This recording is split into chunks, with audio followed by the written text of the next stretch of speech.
At least that's what my phone says. So we will call the meeting to order for April 19th, 2021. This is a workshop of the board to consider specific items.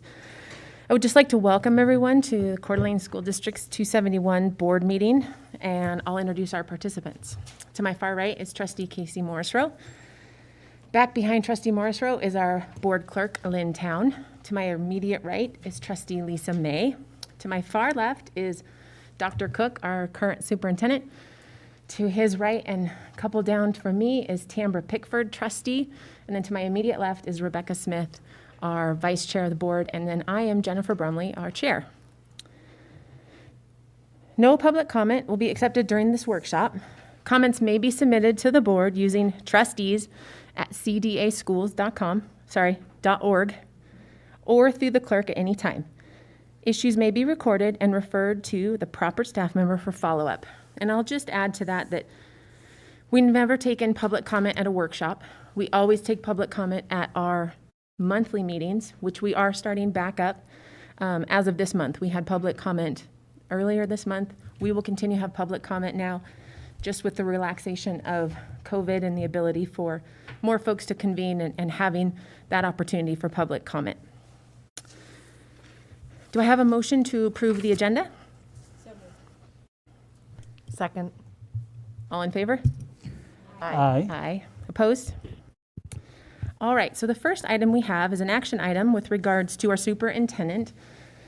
For anyone that doesn't know, Dr. Cook is leaving us here come the end of June, and so this board has embarked upon finding a new superintendent. The majority of that work was done last week, although there was a lot of leading up to that, and we did interview 2 candidates last week. The board convened over the weekend, and we ultimately selected Dr. Sean Hawker. He has accepted that, and so we are looking forward to bringing him into this school district and into this community, and excited for the continued work he will do under what Dr. Cook has brought us.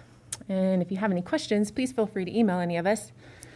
Or if you want to know more information, it's been in the press today. I know there's information on the Idaho State ed as well. So we're excited to have Dr. Hawker come and start on July 1. So do I have a motion? Yes, Chair Brumley, I'll read the motion. I'd like to make a motion to approve the hiring of Dr. Sean Hawker as superintendent of Coeur d'Alene School Districts, and to execute a contract in addendum to employ Dr. Hawker effective July 1, 2021 for a period of 3 years. I'll second that. Any further discussion? All in favor? Aye. Aye. Opposed? All right. So the next item we have for tonight is Board Policy 1207, and that is our masking policy. And I will hand that over to Dr. Cook to get started. Thank you, Chair Brumley. As you guys know, we met and discussed the mask policy after we returned from break, and had quite a deep discussion on pathway going forward and how we intended to address that. Administration gave 4 possible scenarios for consideration for the board, and at the time, I think the discussion was to let's kind of see what the data comes back looking like, and for a period of about 2 weeks, which is now that transpired, and so we've got 2 weeks worth of data to share with you. And I think then the discussion would be what's the most effective next step in which could include doing nothing with regards to the data that we've received and the information that we would like to share. So I'm going to ask Nicole Piekarski, our lead nurse, to step up to the podium, and she's going to start by sharing kind of current status and I think reminding us a little bit and grounding our decision making in the discussion of what our current set of guidelines are, both from Panhandle Health District. We've got some things to share from that, and the guidance from CDC, and then discussion and questions that you guys may have, and how we navigate those questions. So at this point, I'd like to turn it over to Nicole. Chair Brumley, members of the board, Dr. Cook, thank you for having me this evening. The numbers that we submitted in our memorandum on Thursday that have been included here are very similar today with accurate data. We have an incidence rate for Kootenai County posted at 9.2 for April 17th.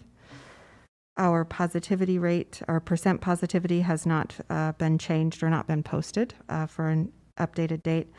And our hospital status as of this morning was 17 inpatients and 17 of those in critical care. Our building COVID tracker looks very similar to what you saw at the end of the week. Our dashboard today has been changed. It will show that we have had a second positive from a mask-to-mask exposure. So this is a student who was exposed to COVID in school last week, was not required to quarantine because the the exposure was masked on both sides, but that student has now turned positive. The number of cases over the last month, we have added one student case to the week of April 12th through 18th. This information is available on our website. It is posted there in real time.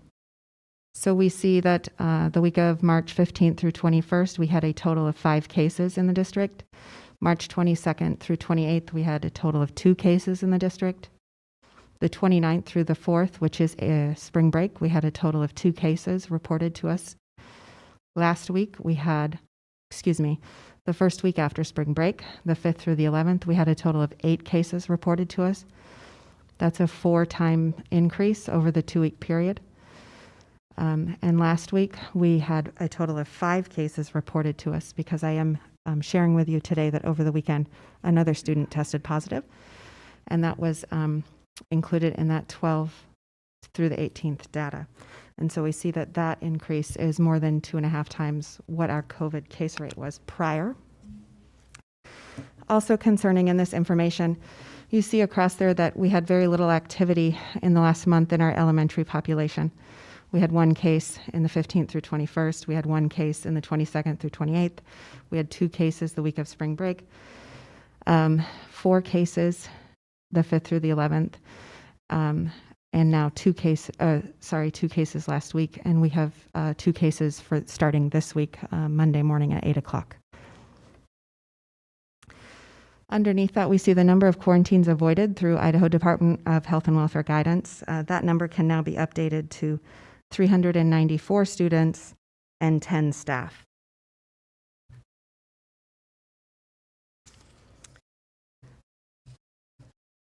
Dr. Cook, that is an update on the numbers and data for where we are.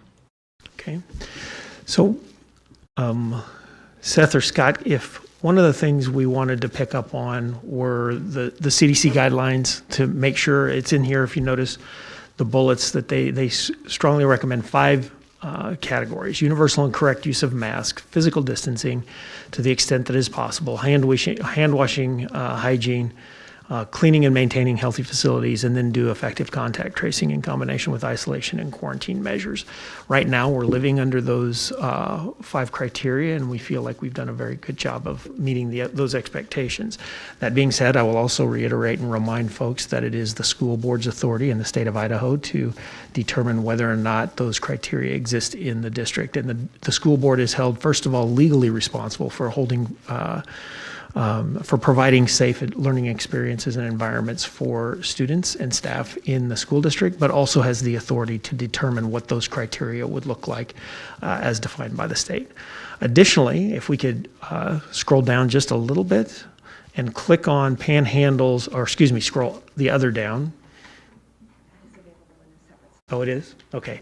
Can you guys pull up the Panhandle Health response to district masking plan? Sorry.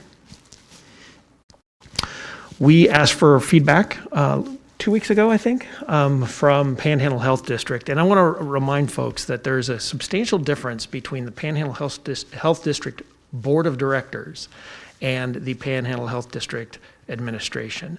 And we asked for specific guidance from the Health District Administration on what their expectations are. They wrote us this letter. They also reiterated what the CDC guidelines were.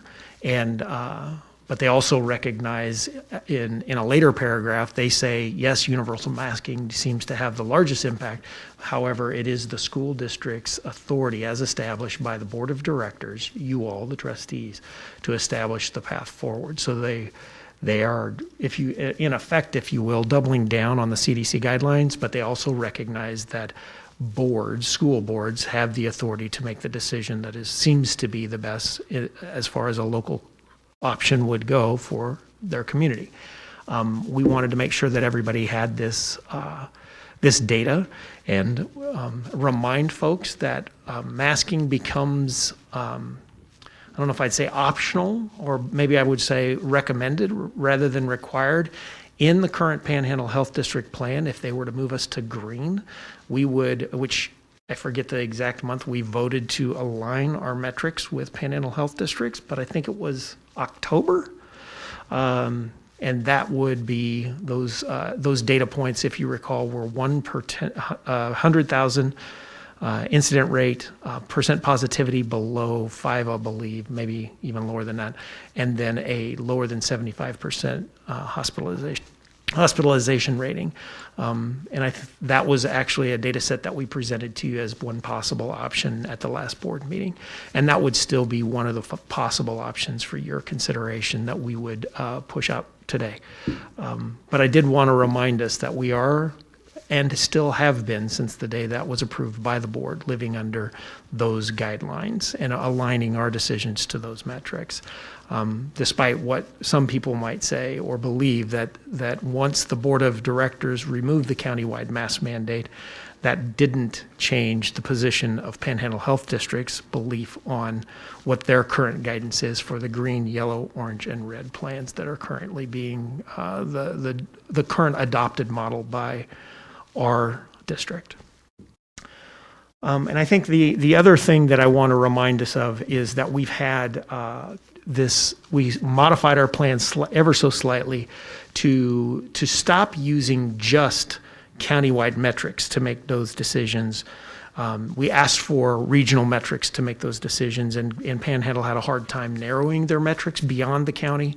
And so we chose to do a little more targeted interventions rather than doing entire level movements, like if we felt like when we had cases spiking in December, that we wanted the ability to target a school in which we might have an outbreak, or we had a need to elevate concern in one of those buildings. And so we modified decision making that would give us authority at the administrative level to say, okay, we've got to do some targeted interventions where we have a school that has a tremendous amount of cases or has a tremendous amount of folks who are quarantined, or active cases are getting high enough that we're starting to struggle with effective delivery of services. And so we modified that by using another document, which is called the Building COVID Tracker. It's also on your in your board book. But I wanted to remind folks of how we've tracked all of those active cases that happen both with staff and students as we've been informed of them. And there's an example of that data. And how that data has been used to inform whether or not we were, for example, in all students back full-time, all students back 4 days a week, Wednesdays off, or students in a hybrid mode, or students in remote-only mode. And so that document is still utilized daily, and we record all of those cases and all those quarantines on that document to provide that information both for the board and for the decisions on whether or not any of those schools might be impacted. And then I think I want to finish with taking us back to where we were 2 weeks ago with kind of a staged approach with it. Really, we had 4 options. The first option that we recommended or could be considered, not recommended, was to continue to follow the Panhandle Health District guidelines, which are those criteria and those metrics that I gave you earlier. That was option 1. The second one was to follow a staged guideline, a staged kind of step-down model with the assumption that the the incident rate in the community were to either decrease or stay steady, allowing that discussion to be a reasonable approach. And we gave some dates and some suggestions as to that possibility, and also have considered the possibility of even having a little more aggressive timeline on that. I think that was one of the things that the board asked. The third one was to bring back the recommendation for the metrics that were presented early on by administration for a plan that we wrote prior to Panhandle Health District putting out metrics. If you recall, we presented those metrics to the board, and the board actually approved the use of those metrics. And that threshold was at an incident rate of 5 per 100,000 for incidence rate for an extended period of 2 weeks or more, a percent positivity of 5% or less for at least 2 weeks or more, and meeting that similar threshold on hospitalization, which we've been at now for actually quite some time. And so 2 of the 3 of those criteria would be under consideration right now. I'm not sure we're at 2 full weeks yet on percent positivity, but I think we're getting close if we're not. That was our third discussion. And then our fourth option was an option in which we discussed maybe a hybrid between a step-down model with a timeline that the board would consider for whether we would use the term required for masks or strongly recommended for masks. And that's one that we would like to consider maybe discussing again. And then I think the last piece that I wanted to make sure I shared with folks was the board asked us to look at the possibility of, could we do something regarding masking so that you had strongly recommended mask use, along with, if you were masked, that you would not be expected to quarantine.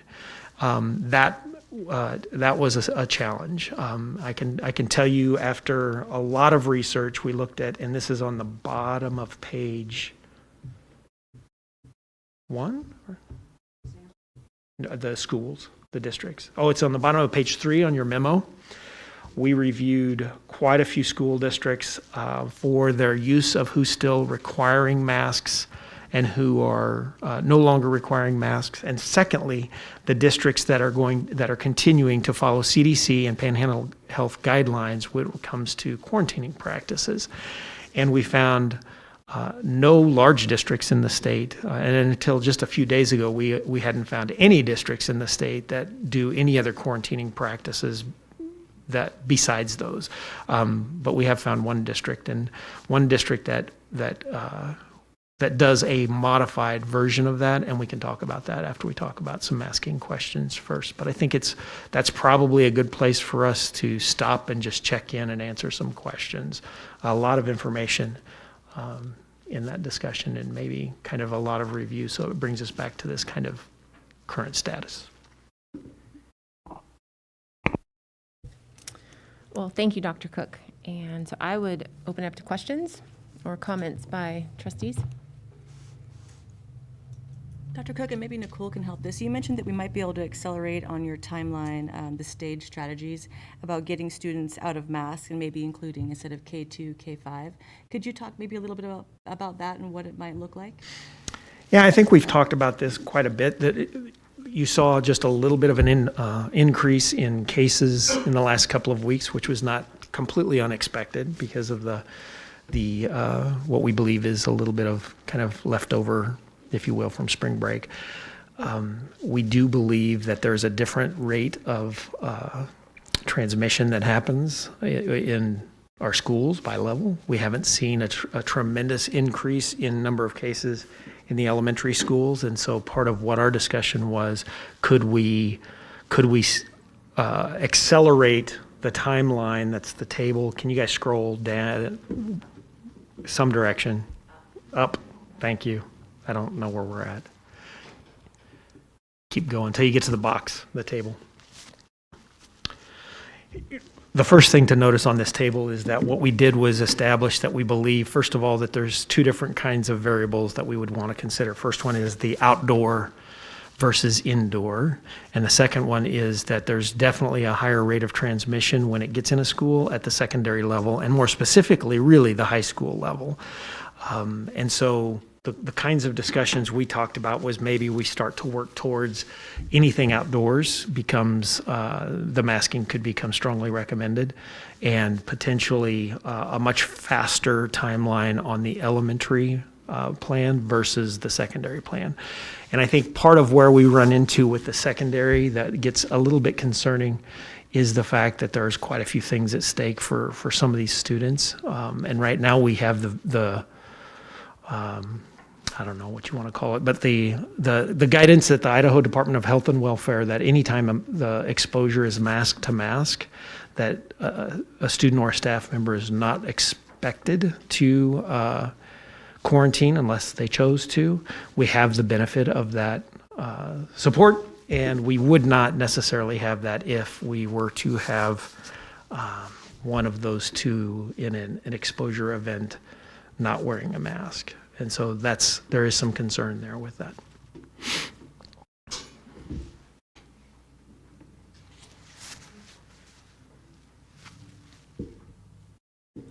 Any other questions?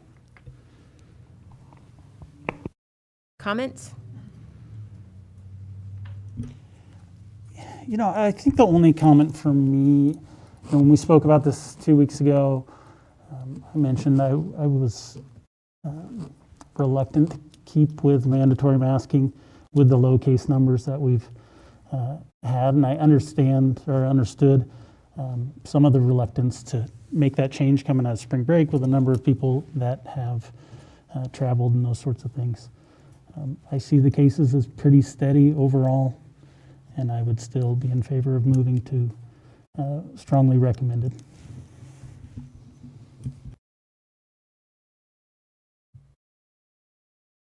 I'm happy to go next. I appreciate all the work again on your recommendations tonight. I think for me, I looked at the data and I kind of looked at the founding documents that we have, and thank you, Dr. Cook and Nicole, for going over them, because I think there has been a lot of confusion in the community about whether we have the authority to have a mask policy, and it was confusing when Panhandle did away with their mask mandate for Kootenai County. So thank you for clarifying that. No one wants to be overreaching their powers, and so I think that's important. I think we all know that our state legislature is taking this issue up, and we'll get information soon whether they even prevent us from having this conversation. And if they did, that's something that I know I would follow, and I'm sure that my fellow trustees would do the same. For me, it comes down to the framework and the founding documents that we have, and I reviewed all of our policy pertaining to health and welfare, and we don't have very much policy when it comes to public health issues. And in every policy that we do have, it's clearly cited where recommendations have come from, either CDC, Panhandle, or a peer-reviewed evidence-based journal, American Academy of Pediatrics, the AMA, et cetera. And so for me, it comes down to making best practices for policy for 11,000 staff and students. And in no way do I want to infringe on anyone's personal rights, but I must think of the collective in this situation. And I kind of crunched some numbers, and I was hopeful that we could come up with some workaround with the quarantine policy. And I spoke 2 weeks ago about my concern about students missing out due to quarantining. And I based on the state statutes that we have and the guidance from the department, the state school board and the Department of Health and Welfare, I think we're going to risk students missing out on important events in the next 5 weeks, and I would hate to see that. I did some back of the napkin math, and with the updated numbers that Nicole gave us, students on average, either through quarantine or illness, I would say 6 days would be a fair number, probably on the low end. And we roughly have 6 instructional hours in a day. And so if we multiply that, that's 2,328 days that we've saved students, that they've been in our classroom, that they avoided quarantine. And that translates to 14,184 instructional hours. And for me, that just, it's a no-brainer. And I think the recommendation that Dr. Cook and his team put forth, the tiered approach, would go a long way in preventing students from missing out on school time. And so today I would be in support of supporting their recommendation and accelerating the timeline so that we could get kids out of masks. We could roll back our masking policy, not a mandate, a policy, and we could follow some guidance from Panhandle. They've been a great partner for us, and I appreciate you sharing that memo tonight. And so for me, my vote is going to be to continue to follow guidance, and I hope that we can meet the metrics, and if your recommendation was approved, we can have or move our students out of masks as quickly as possible.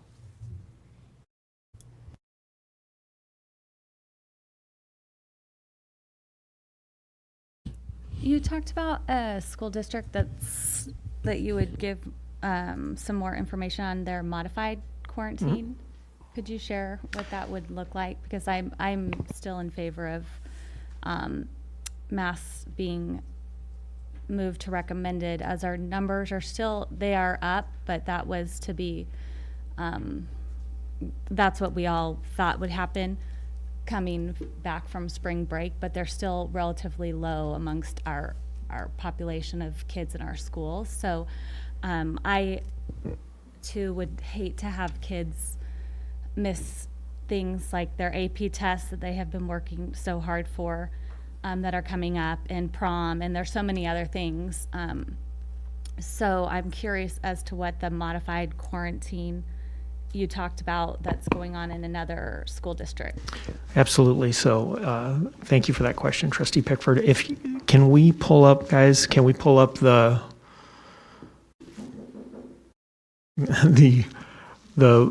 example that we got from Boundary County? Well, it's actually modified off of Boundary County's. I'll talk kind of generally about it, and then I'll have Nicole Pikarski or Nurse Pikarski kind of go into detail with it. This is slightly modified. The way they're doing it right now is anybody that's in an exposure event, they give them a letter and recommend that they could quarantine, maybe even perhaps should quarantine, but they don't require that people are quarantined. And so we built a plan that would be something similar to that recommendation. And I can tell you that this is a challenge for us to some extent because it doesn't necessarily align to current guidance from CDC and even Panhandle Health District. And so, but we did create what one of these would look like. So I wanted to at least give you that caveat before we start. There are some concerns with it, but we wanted to show it to you. Dr. Cook, can I ask a quick question on that? Because I know that's my question, Nicole and I spoke earlier. How does that connect with Idaho State Statute 33512 and specifically Section 7? How does that work? I would be curious. I'm happy to read it. If you Yeah, want. would you? I think Nicole's familiar with it. I'm sure she could. I'm Yeah. trying Would to you pull like me to stuff read up. the statute? Yeah, I just think number 7, just so we make sure we don't know if we have legal here, but I think it's an important piece because it's a difficult piece of this state statute, and so I was curious how this would be applicable to that state statute. The school board has a duty to exclude from school pupils with contagious or infectious diseases who are diagnosed or suspected as having a contagious or infectious disease, or those who are not immune and have been exposed to a contagious or infectious disease, and to close school on order of the State Board of Health and Welfare or local health authorities. Yes, and so we asked for interpretation on that, and that is pretty direct and specific. The competing legal point with that is that the board is also fully within their power to establish the criteria on how students and staff are considered in this decision. And so you have this obligation of safety, and you also have this authority that gives you the ability to set those criteria. And so, and that's essentially the balance of that. Quite specifically, the language is the board ultimately decides how to implement whatever safeguards that it believes to be in the best interest of the health and safety of the students. Dr. Cook, if we made the change to recommended, our policy would still be in place as far as if you had two-party masking and there's an exposure, then they're not subject to quarantine, is it? If we change the language so that nothing changes, but we strongly recommend masking going forward, the Idaho Department of Health and Welfare guidance would still apply. So anytime that you had mask-to-mask exposure, both parties in that, in the contact tracing process, it's warranted that masking was done with fidelity, are not subject to quarantining practices.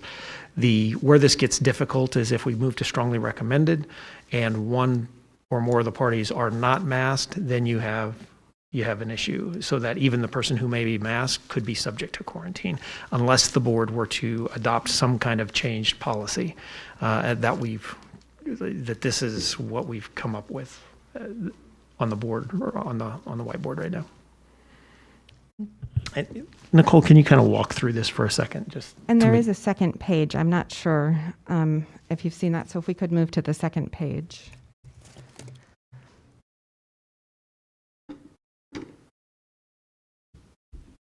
So the requirements essentially are that the student who was exposed would need to deny symptoms daily. They would need to confirm that with an employee of the district, or an employee of the district would need to receive that denial of symptoms. The student would be permitted to stop reporting those daily symptoms if they submitted to us a negative PCR COVID test after day 5 of the exposure. And the student would need to wear a mask at all times while in school. They would not be able to participate in any school activities while unmasked. We do identify a few problem areas with that, lunch being the big one, and extracurricular activities, some activities in PE. Students who have been exposed and not quarantining would have a difficult time navigating, or I should say the administrators in the school would have a difficult time helping that student to navigate their daily activities.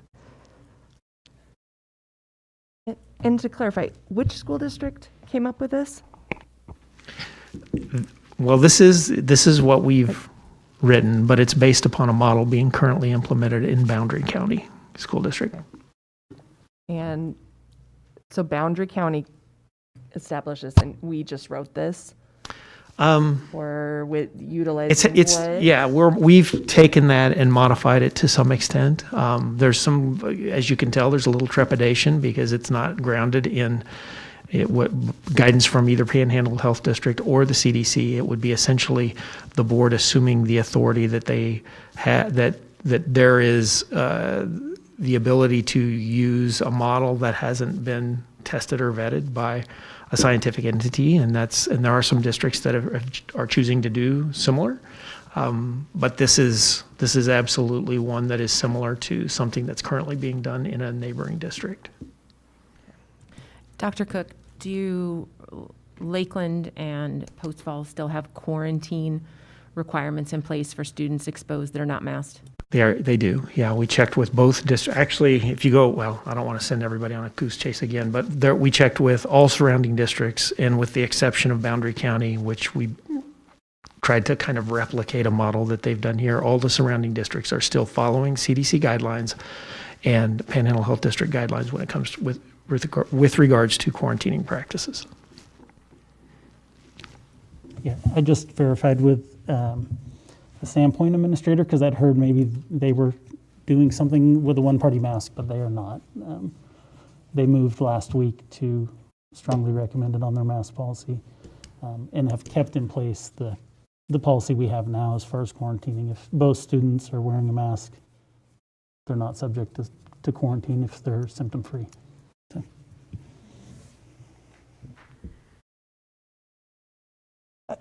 For me, I know 2 weeks ago on the quarantine part, I talked about maybe doing something different and kind of a one-party mask. I think if we're making the change, for the time being, I would be more comfortable keeping our quarantine protocols in place that we've established and been using, and kind of see what happens. And if we see it become an issue, obviously that could change things down the road. So, To clarify, Panhandle still has us squarely in the midst of yellow. Is that? That's correct. So we're still in the midst of yellow. I'd be open to continuing just the discussion around the step-down type model. We've heard from many people that would request that we continue with our masking policies as is right now, who are concerned about upcoming activities and those types of things, who want to see us stay the course. I'm wondering if the step down doesn't give us kind of a middle ground to work around. So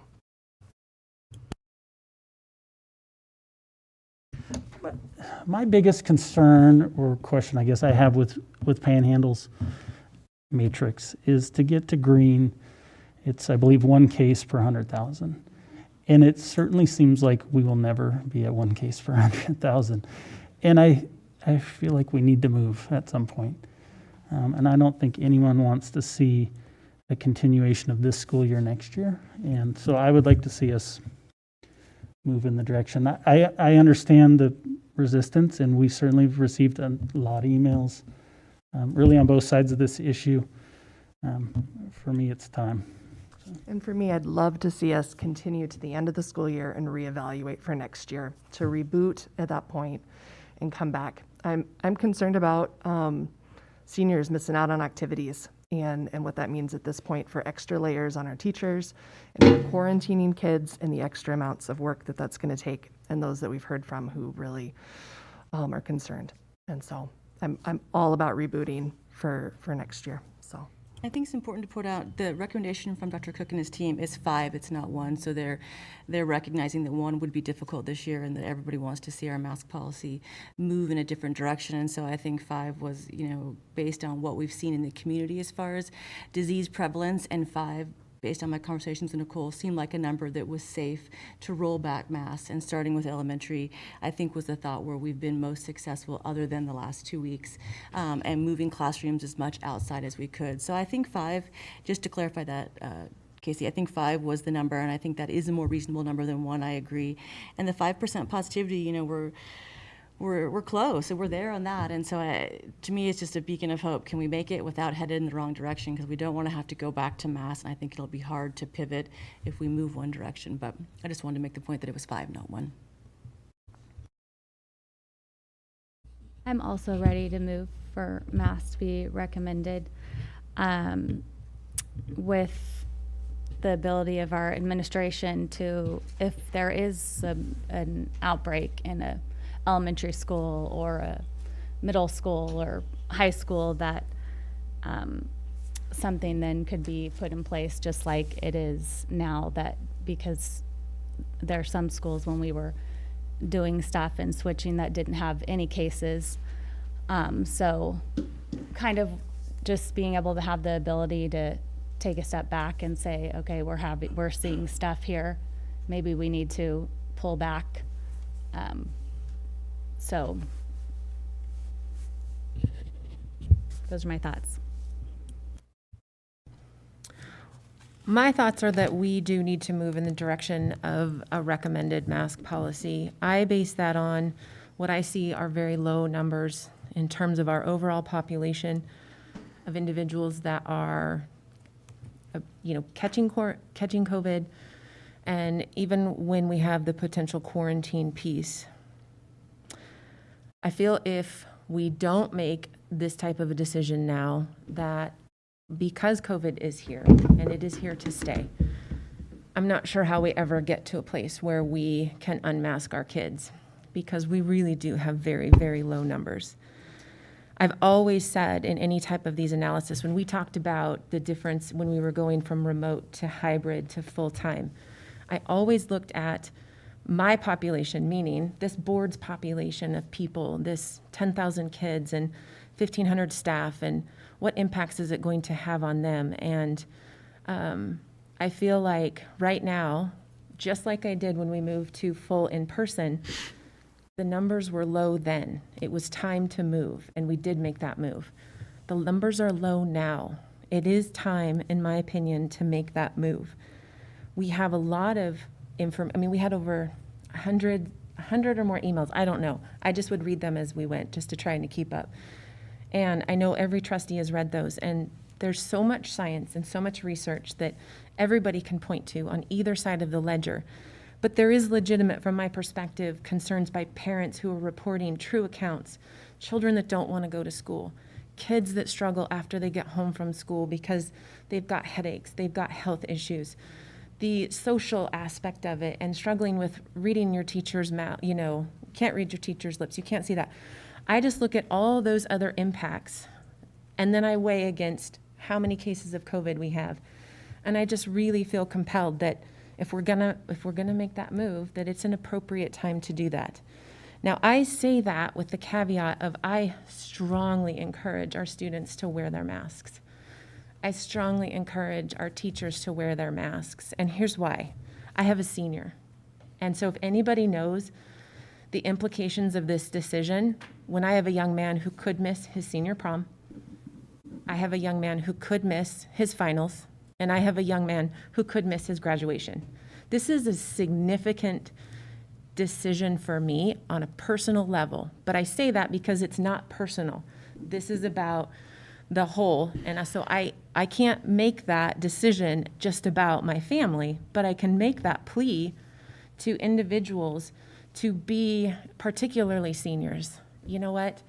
Do your part to make sure all your friends get to go to senior prom. Do your part to make sure all your friends get to graduate. Because for the little guys in elementary school, probably not going to be any significant outcomes from the next 6 weeks.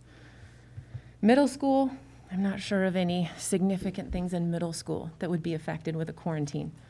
There are some big things that are going to happen, particularly with our senior class. So I just say that as a caveat to all of this of we cannot change, in my opinion, the quarantine. I understand what another district has done. That is one in the entire state of Idaho that I think really can get us as a board in trouble if we just flat disregard the quarantine and nobody else around us. Lakeland's not doing it, and I knew that when I asked the question. Post Falls isn't doing it, and I knew that when I asked the question. So we are going to have quarantine in place, and that's a risk for all of our kids and all of our students in losing time in school. So if we can just be careful and try to do our part, if we can. But I'm personally in favor of moving to masks being recommended as well, in light of all that. Chair Brumley, could I ask a couple of clarifying questions? First one is, are we delineating a difference between staff and students, first of all? And then secondly, I would like to request that there's some clarity on expectations for administration on how we handle hotspots and whether or not, and we have some suggestions for how that might be addressed so that there would be some guidance for our team as we move forward. If we have a school where we have a small outbreak, we had an outbreak today in one of our elementary schools that we had to address, and I think with the masking, it changed language with going from required to strongly recommended. It could potentially, I mean, we would anticipate that there would be a larger impact in number of quarantine students, number one, and then secondly, if there are cases that show up at a school, we would still be expected to live by policy. She's going to tell me because she's got it memorized. 3520, how we address communicable and infectious diseases and our expectations for that. And so we would like to have, if there was to be a change in posture, some language that clearly delineates the expectations on us going forward. Before we start the discussion, can we hear from Nicole Pekarski? Kind of just what is your recommendation for staff? Because it is a different level. We're talking about adults and the risk is different. So could you just give us your kind of opinion or recommendation before we start this discussion for staff? Yes, and then also I would like to share with you some anecdotal information that we got from other school districts as they've made this transition. We thought it was really helpful, and we would like people to know about it. As I've been going to multiple buildings in the district, I've had a handful of employees reach out to me and specifically request that staff be required to continue to wear masks through the school year. We know that one of our largest risks in the district is staff meetings and staff get-togethers and staff, whatever that is, whether it's a 504 or an IEP or continuing ed. And as we look around town at who's still wearing masks, it's people on the clock. And employees in the school district seem to recognize that as I was talking with them in the last week. And then, so that is what we would recommend, that staff continue to be masked. Anecdotal information that we've received from other school districts that have moved or transitioned from a mask requirement to a masking recommendation. They implemented a masking recommendation across the board for all age groups. However, that really actually looks different among age groups. So we know that our elementary students are perhaps a little bit more agreeable to recommendations, and it may look different if your elementary teacher or principal hands you a mask and saying masks are recommended, or if you have a mask in your pocket, go ahead and wear it. Whereas they've found that high school students, when given the opportunity, maybe are not so amenable to the recommendations. And so parents have been upset in the school district in that the lowest risk group is the group that's continuing to be masked, while the higher age group, the higher risk, is the group that's not masking. And so that was something difficult that this school district that we talked with wanted to share with us on our implementation. We may want to consider the impact of a recommendation.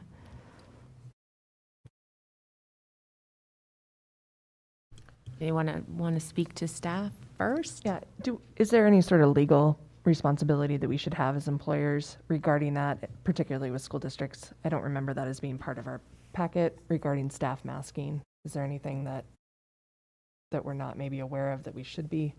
I just want to clarify.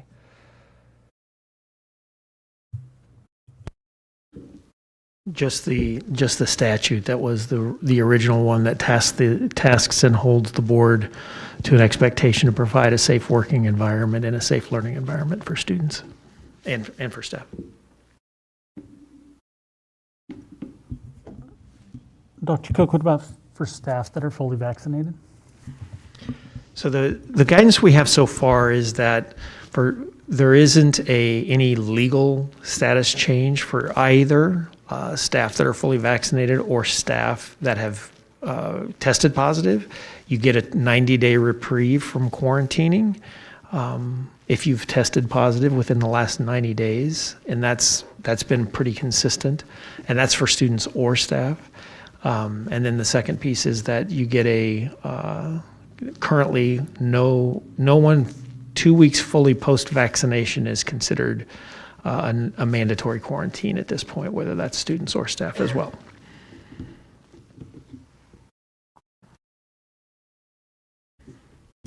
But no difference on masking of those Are you asking mask me requirement for personally, or are you staff. asking the legal guidance? legal? Yeah, no, we haven't seen a change in posture on that yet. Nicole, do you have an update on the number or percentage of staff that have been fully vaccinated?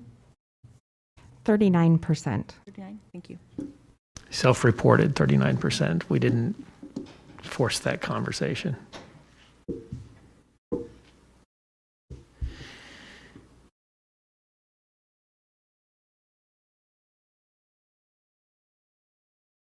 I don't know, staff's a tricky one for me.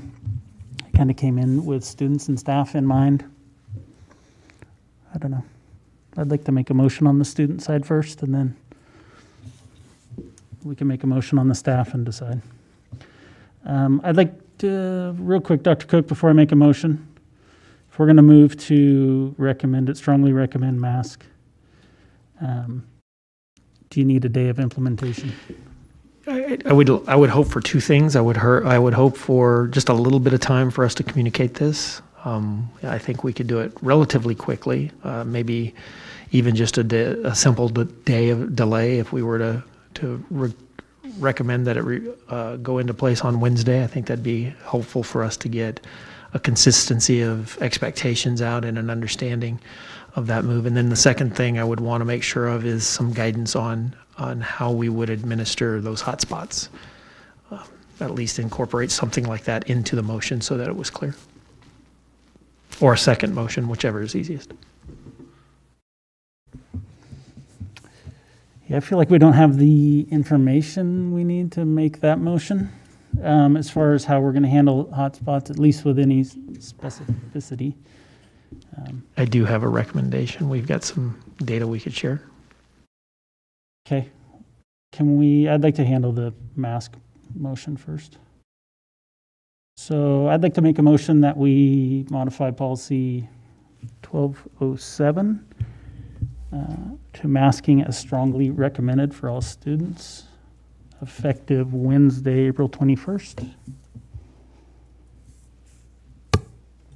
I'll second that. Any further discussion? All in favor? Aye. Aye. Aye. Opposed? Nay. Nay. Motion passes. Dr. Cook, do you want to give a recommendation then as to the hotspots? Yeah, can you guys pull up the COVID data tracker graphic again?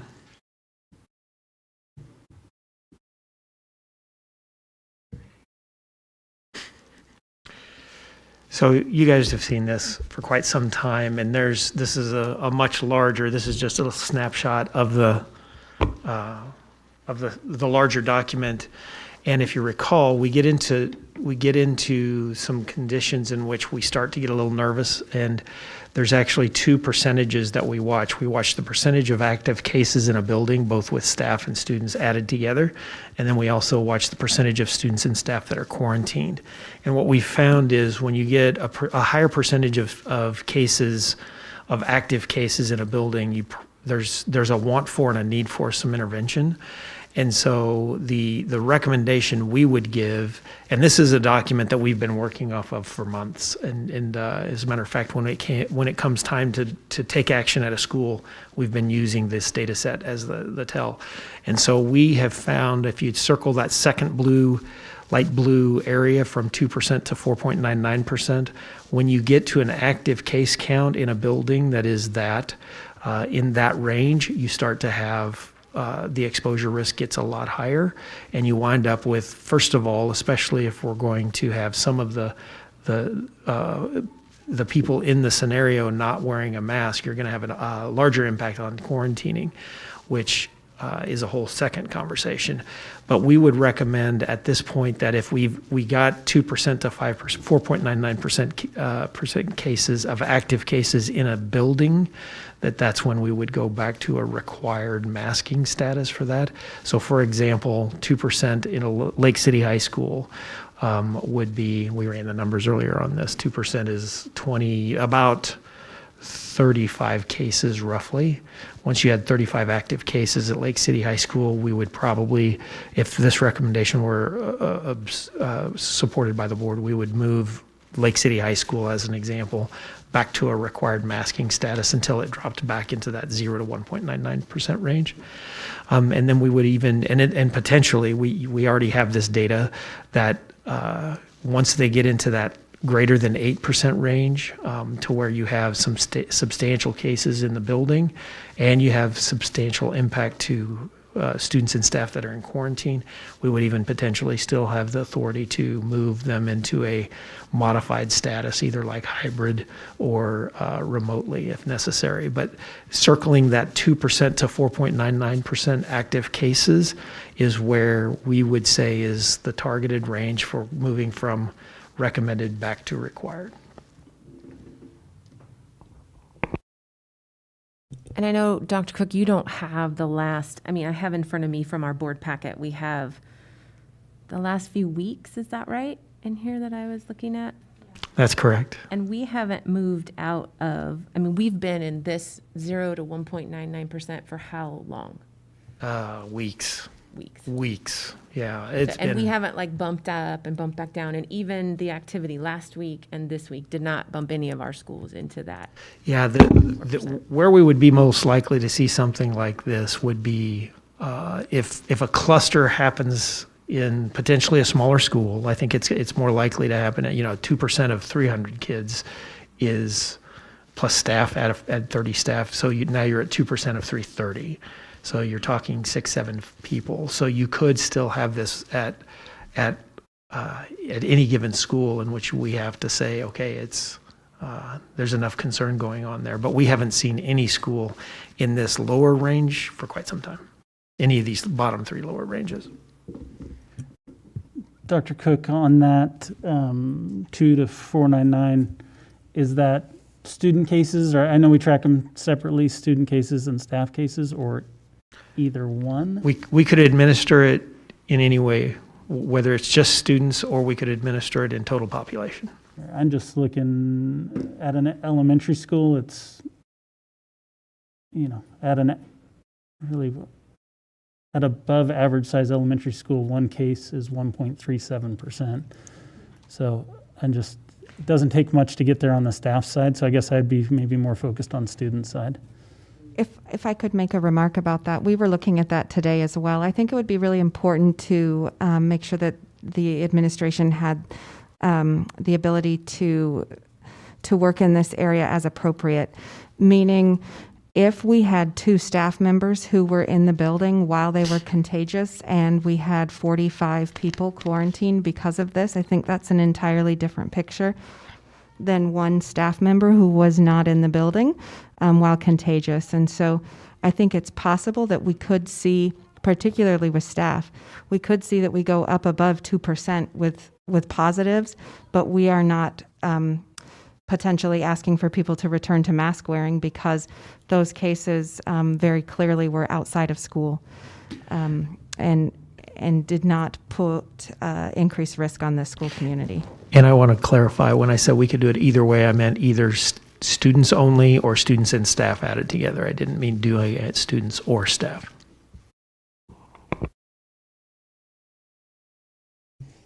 I think Nicole brings up a good point that the staff side's just going to have a lot more probably variables to it that are going to be difficult to. And sometimes our students are that way too. We see where maybe a family has 5 elementary children that are attending the same school, and so that looks like a fairly significant outbreak. But those cases are all related outside of school, and so that might be a higher percentage for that group of students, but we don't feel like the school community had an increased risk. And I want to remind the board that we actually have 8 different factors for consideration on this document that we weigh into when it comes to making a decision at a localized level. Those factors would still continue to influence those decisions.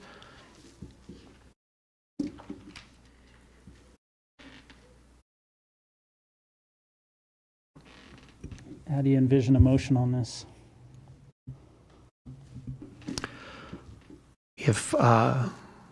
If you want to accept the recommended data for administratively implementing new guidance, that would allow us the flexibility to individualize by school how we would do that, using this criteria, using that 2 to 4.99% as our threshold for moving masking from strongly recommended to required, that would work for us. And Dr. Cook, doesn't this seem more of a procedure versus an independent policy on its own? Do we even need to make board motion on this? It seems like it's fitted under public health guidance. I think it's I think it's potentially muddy just because of the authority that the state has provided boards with this particular issue. I think any other given time we would just take it as administrative authority in the operation of the school district, but I think in this case it is a little unclear. I don't know if I can answer that directly. Yeah, that's I guess why I'm a little bit confused, because I'm not sure how it's really public health recommendation on quarantining, not policy. So could you guys draft something up and then create it in some sort of policy? Now it's a verbal, or are there more metrics than just what we're looking at? I'm just worried that we're drafting policy on the fly here, and it seems more like procedure. I'm not saying I don't support it. A simple way to work around both ends of this discussion would be just to task administration with developing a process that gives us the authority to navigate those decisions. Yes, That's I'm all. comfortable with that, and then you guys could send the procedure over to us. Yeah, I think the one thing it does do, if you know, more than likely with 7-8 weeks of school left, we're going to run into a scenario, at least one of 16 or 17 schools that may find themselves in a position that they need to go back to mass for a week or two because of the number of cases. And it gives, that's our authority, and we're kind of passing that off to administration. So I think it gives them some cover,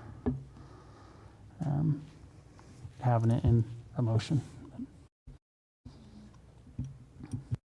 So maybe I'm not clear. So you said this was just one indicator in the decision that we would make to make any sort of movement. You said there was several other indicators that we haven't gone over. So I guess I'm just requesting that it be presented in a way that we can see all indicators so they're in front of us, so we're clear on what we're motioning and moving for.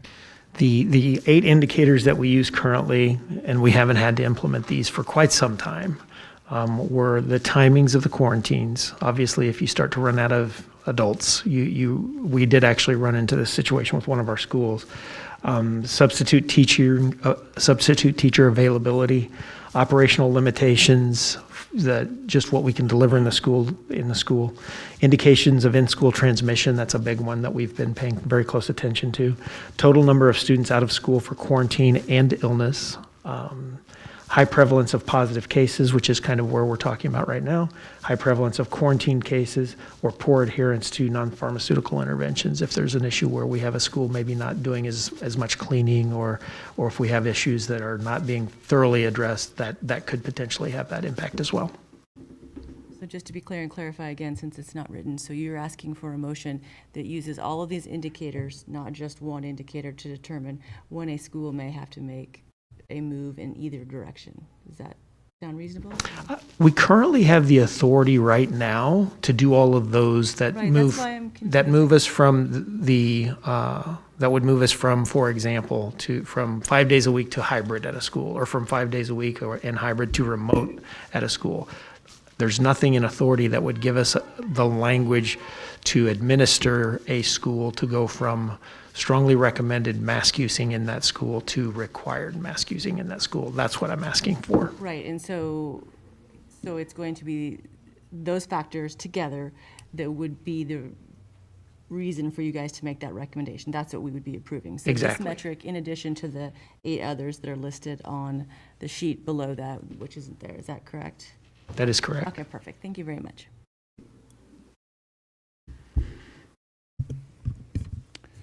Let me take a stab at a motion here. So I make a motion to authorize district administration to use the building COVID tracker document to make determinations of when schools may need to temporarily require masks. Does that work for you? Ms. Town, did you get that?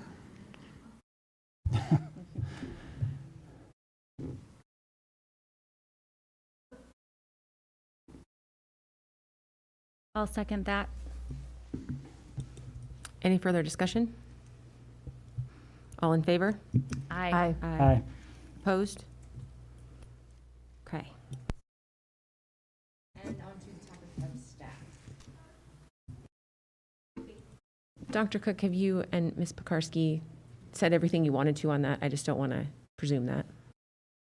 I think so. Yeah. Okay. Any trustees have comments, thoughts? I think we were going to get, I don't think Nicole did weigh in on staff and her concerns regarding if they should be masked or shouldn't be masked. I know you talked about high transmission in communal areas, but do you have a recommendation for the board as far as masking of staff? Just a second, Nicole. Hi, sweetheart. We can't take questions in the middle. I appreciate you. Well, you can't make a comment either. But I just wanted to say, sure, and we ask for the children's opinions. This is what it's about. So we did hear actually from our student advisory group. They wrote to us and gave us their opinions on that, and I appreciate that comment. Okay, go ahead, Nicole. Yes, I did make my comments earlier about staff masking through the remainder of the year. We've received some feedback from staff, and I feel like I've made it sufficient. I just want to make sure I was under, so it's your recommendation that staff remain masked throughout the remainder of the year? That is correct.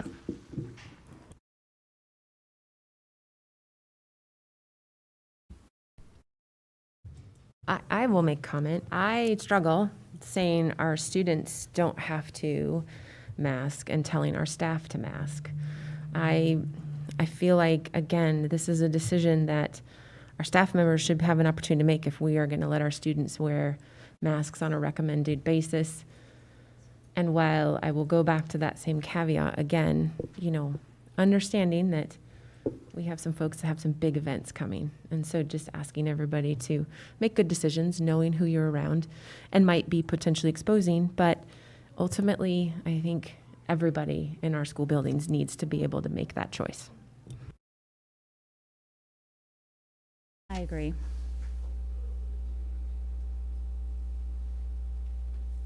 Casey, you want to continue with your motions? Yeah, I'll make the motion.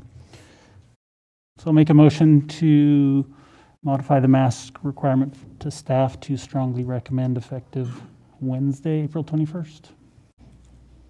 I'll second that. Further discussion? All in favor? Aye. Aye. Aye. Opposed? Nay. Motion passes. Dr. Cook, was there any other questions or topics under our masking policy? I don't think so at this time, Chair Brumley. Our intention will be to administer the building levels with the totals so that staff and students are added together with that when it comes with regards to the building tracker, so that Trustee Morse-Rowe's position about the staff numbers, potentially you could have one or two staff numbers influence that if you treat them as just an individual. And so I would tell you that we would intend to administer that as a collective population. Thank you, Dr. Cook. I think that would have been the intent of the three, or all of us voting in favor of that. Okay, if there isn't anything on the masking policy, we'll move on to our next and last item on our agenda, which is the high school bell schedule options. And I'll turn it over. Maybe I'll make this suggestion. Let's take just a brief recess. Folks that would like to exit may, or you can hang out and watch our discussion on bell schedules. So we'll recess for 5 minutes.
us for our April 19 workshop. And we are on our information action item of high school bell schedule options. Turn it over to Dr. Cook. Thank you, Chair Brumley. We're glad to be back in front of you talking about this. And since our last meeting, we've had a committee meeting in which we've had 2 trustees join us. Thank you, too, for showing up and being a part of that work. And we also had a chance for the survey data to be reviewed and looked at by the committee, and also is going to now be available to you all for consideration. And I think what we'd like to do are get into next steps on how to get this manageable for next pieces, to try to get a discussion that actually serves the board's purpose of eventually having a similar schedule for both comprehensive high schools going voted on and approved in a timeline that can be served well with training, setting expectations for the 22-23 school year. And I think we're having growing pains, but I think we're getting there. We're getting closer and closer every single day. And I would just remind us all that we're trying to fix what I would say is a 25-year problem with lots of emotion and lots of strong feelings and opinions. And as we narrow and tighten up, there's going to be growing pains that we're going to continue to feel, but I think it's the task that we're trying to solve. So at that point, I'd like to turn it over to Assistant Superintendent Kelly Nichols.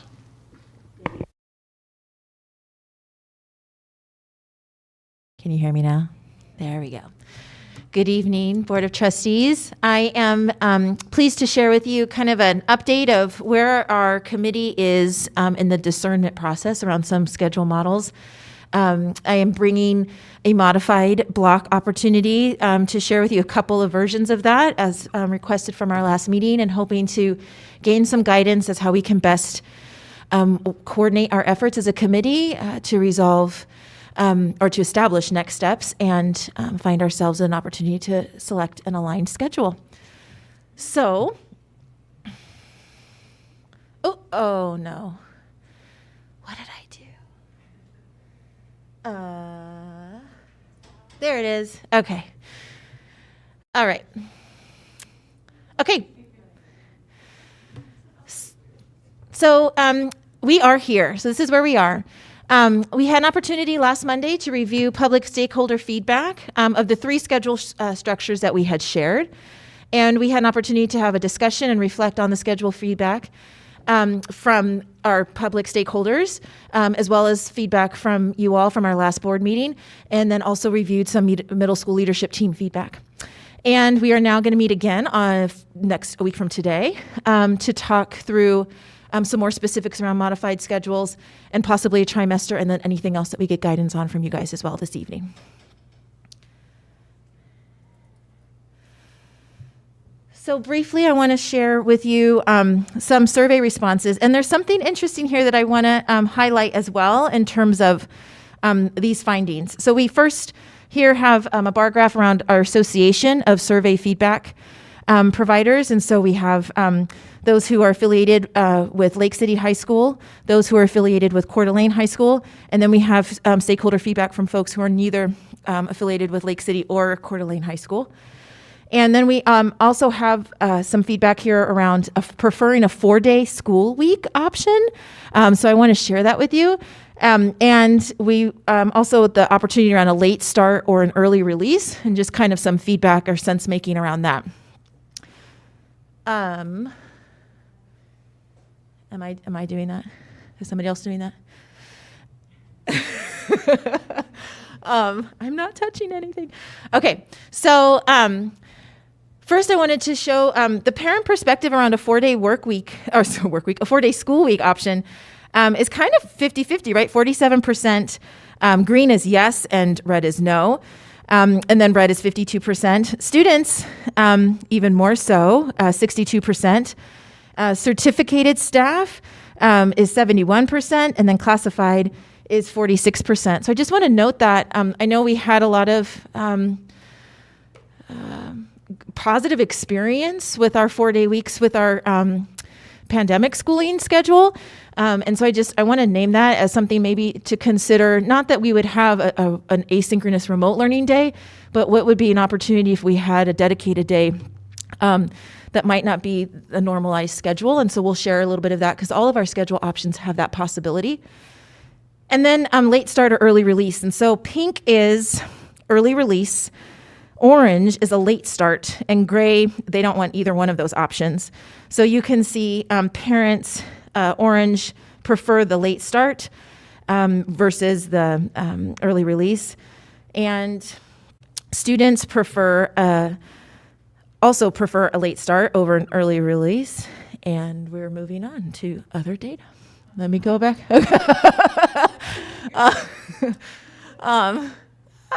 Okay. And then the certificated and the classified all prefer a late start versus an early release. So just wanted to share that with you as we think about collaboration time as well. Can I just pause you there real quick? Yeah. Because this year we changed, we went to a Wednesday, Yeah. obviously, and personally, like the Wednesday drives me nuts because I don't work on Mondays, and so it's fine late starting my kids on Mondays, but Wednesdays now I go to work an hour late. But staff have told me it's so much better on Wednesdays because they're not rushing I got to get they're more focused on a Wednesday because on Monday they're thinking, okay, how's my week going to work out and all those sorts of things. And I've heard collaboration's been much better on the Wednesday mornings than it was prior on the Monday mornings. So are we going to look at that, do some surveying around that as a district, whether that's with staff or maybe we'll start there or something and then? I think that was part of what we were doing, was getting an idea of where things were to start with, and then eventually at some point say, okay, we believe that collaboration needs to continue. First of all, if you remember, we weren't even certain we were going to have that conversation, but there's at least enough energy around the idea that if we're going to continue to implement this strategic plan and aspire to have Portrait of a Graduate be the experience for every kid, there's going to have to be some opportunities for folks to get trained and to get dialed in on that work. And I think the question is then, do we make it before school, Monday through Friday, or after school, Monday through Friday, and pick one day? And it would appear that right now people prefer, much to my surprise, at least in this data set, that they preferred morning over afternoons. And I think the next step would be, okay, if that's the case, then do we also agree on the day? And at some point, that's going to be the very next step we're going to have to get that data on. I put it on the cabinet agenda for tomorrow's meeting, Trustee Morrisroe, just for you. Oh, there you go. Okay. So here's Sorry, I have a quick question on that. Not that, isn't the student perspective, though, exclusively high schoolers? Yes. Okay. Well, then For we would this know survey. why we're talking a late start versus a staying after school. Yes. Yes. Okay. So here we have the responses to the types of surveys or types of schedules. So we had option A, option B, and option C. And we have it broken down here by affiliation. And you can see that option C and option A were the most well-received options from all three affiliations. And the option B was pretty much a dud across the board. But here it is. So we have first choice with no affiliation was option C. Second choice was option A. And then, of course, your third choice would be option B. If you had a CHS affiliation, option C was the first choice. And then option B was the second choice. And then if you had an LCHS affiliation, option A was the first choice. And then option C was the second choice. And just real quick. Yes. For the slow people like me in the room, A was the AB schedules, C was trimesters, and Correct. B And was the flex mod. where? Yes. Okay. So I wanted to share that with you because based on that survey feedback, our committee felt that we had community insight that really valued options A and options C. And so we wanted to continue to explore those options moving forward. And then we, in our committee meeting, decided to move on from option B, not only because we didn't have really strong survey feedback from our community, but also because of the extraordinary cost differentiation between that schedule and the other two options. And we know that that's a big factor in terms of the feasibility of any type of proposal that we would establish. So I'm not sure how to make this. Thank you. Okay, so our key discussion points when we were together last Monday, one is cost. Is this something financially feasible? We also had some questions about how we came or arrived to our cost models. And so Katie E is here, and I'm very grateful for her partnership to explain some of that cost overview with you all. We also talked about the student learning options and making sure that we have access and partnerships. There was some concern shared in our board meeting, and then of course across our committee around the trimester schedule and how does that coincide with a K-Tech partnership and the NIC and dual credit college courses. And then we also wanted to address discussion points and feedback around instructional minutes, making sure that we have as much instructional time available for our students and that we have intentional time blocks, so sufficient time for our schedules, for our students to engage in meaningful learning that aligns strongly with our instructional framework and also allows us to build relationship and context with our students. And then we also brought up some real important elements around practicality, like how will we function lunches in a schedule model, and then the fact that we do have articles of agreement that require daily planning for all of our teachers.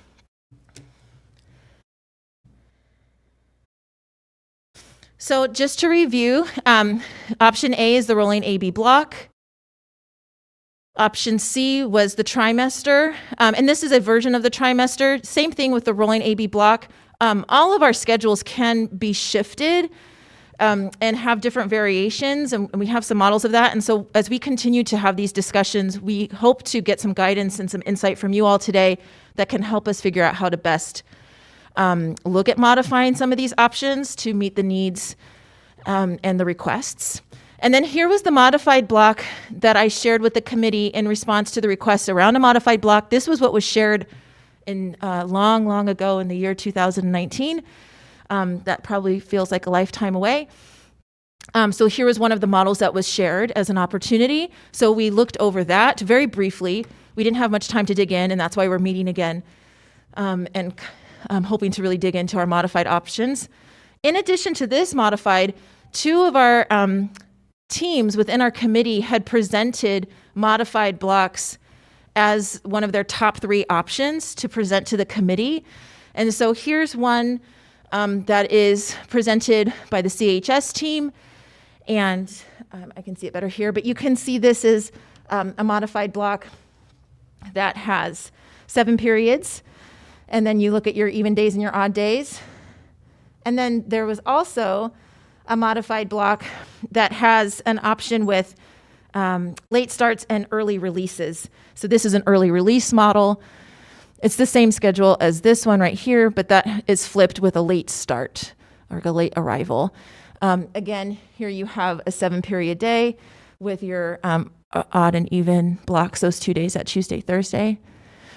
And then we had another one, and this is a 4-day option. So when I talked about that feedback from our parents and students and staff around a possibility of like a 4-day, here's where you would have that Wednesday flex day, where we would have some more flexibility and dedicated time around social emotional learning, professional development, possible independent work time, work release, college courses, like tutoring. There's all kinds of stuff you could do. We talked about kind of that flex model. And again, all 3 options have an opportunity for this flex day, if that was something that you guys would like us to explore and share further with you. Kelly, Yeah. how does that flex day work for instructional minutes that Yeah. we're required by state law to meet a certain minimum? And we have to explore this because if this is like an asynchronous, there's a lot of ways we can use flex time.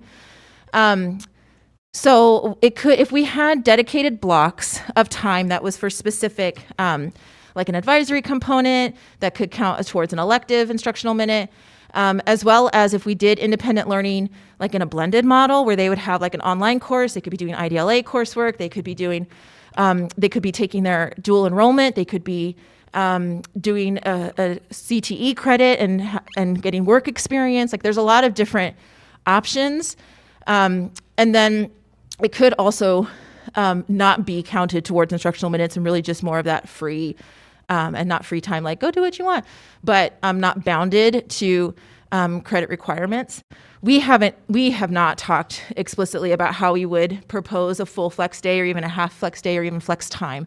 But it is something that we're interested in exploring and trying to maximize, particularly on our Portrait of a Graduate components. So when you think about, the hopeful student learning plans, individual learning plans and opportunities for them to create their portfolios, there's, some space there for that time to be used well around their evidence gathering and sharing.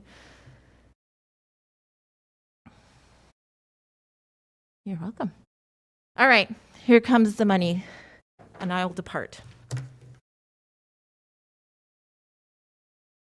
All right, Chair Brumley, members of the board, I am going to walk you through this model here. I'm actually going to switch over.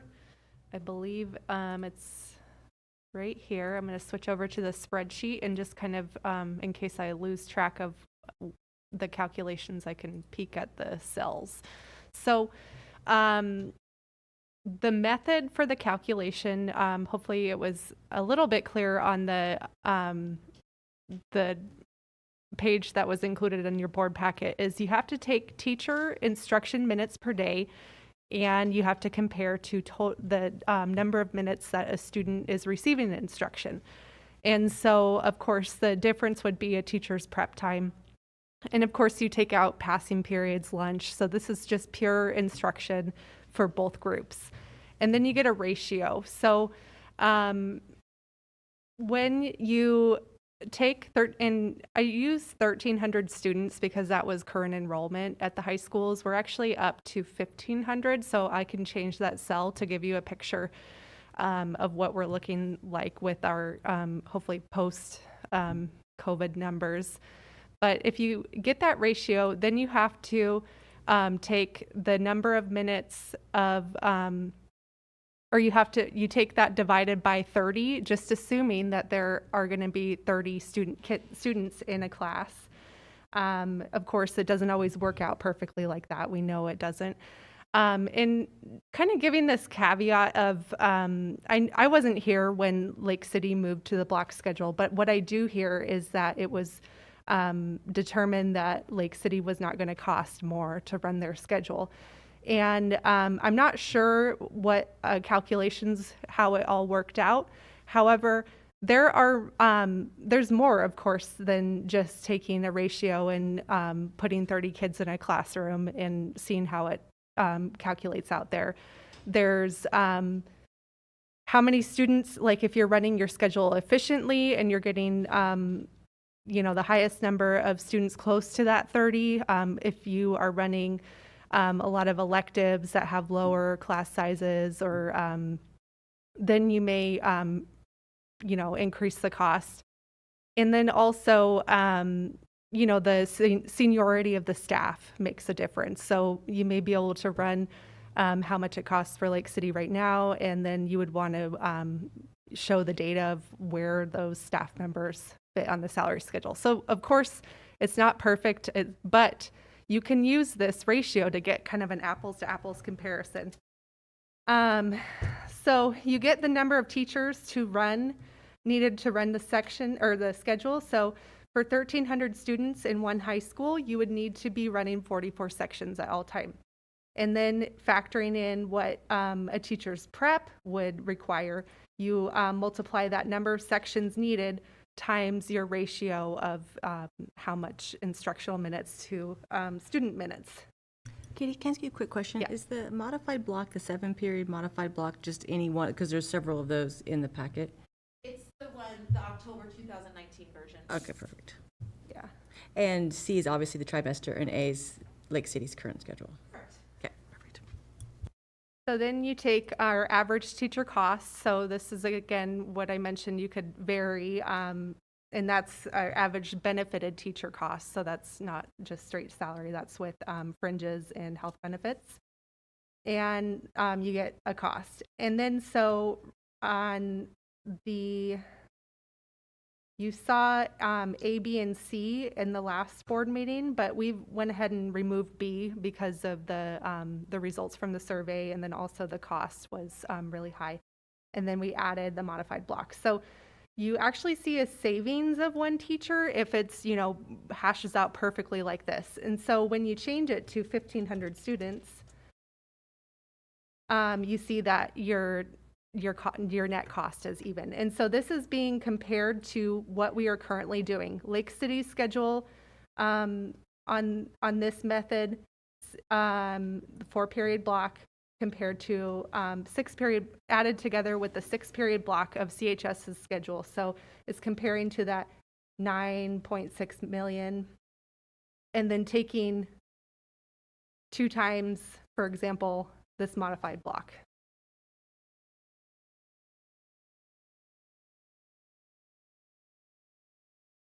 Any questions on And that? I just want to interrupt there and remind us that this is a model, a funding model. It's not, I know there's going to be questions at some point about this. Well, I saw the schedule that Lake City runs costs some blank amount more or some blank amount less for the CHS schedule. This is all built on models with 30 kids per class, no variations, no extra classes, no dual enrollment, none of those other pieces, just to talk about the foundations of the schedule and the schedule alone. Katie, do you have any explanation why the modified block is less expensive to run? So it's basically, if you take, it's a little bit less of a ratio per student compared to Lake City. So Lake City is giving a little bit more in instructional minutes, and CHS is not increasing that much. So then you get a little bit of savings. So it's kind of in the middle of these two ratios. And the lower cost is obviously going to be the lower ratio.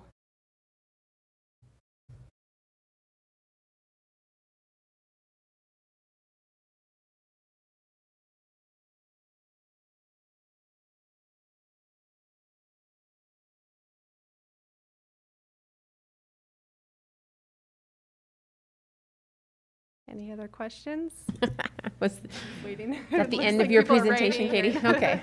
Okay, Katie, I had a quick question. So whatever schedule we do switch to as you build your budget moving forward, so it'll be for the 2023-24 school year, this will then become, if we adopted, let's say A, it would have to be a line item in the budget to absorb the increased cost switching. Is that correct?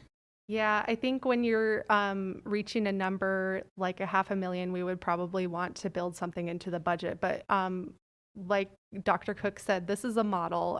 It really does depend in the end on how efficiently we can build a schedule, kind of like what our staff mix is as far as, where they land on our salary schedule. So there are a lot of variables to just say it's that easy. We got to build $500,000 in there. But I would say that when you're reaching $500,000, you probably ought to be putting something in as a line item.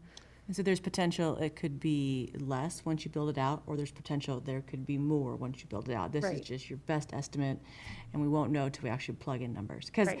30 seem like we don't have very many classes right now that we're running 30 at our high school. It seems like they're all veering towards 33 to 36.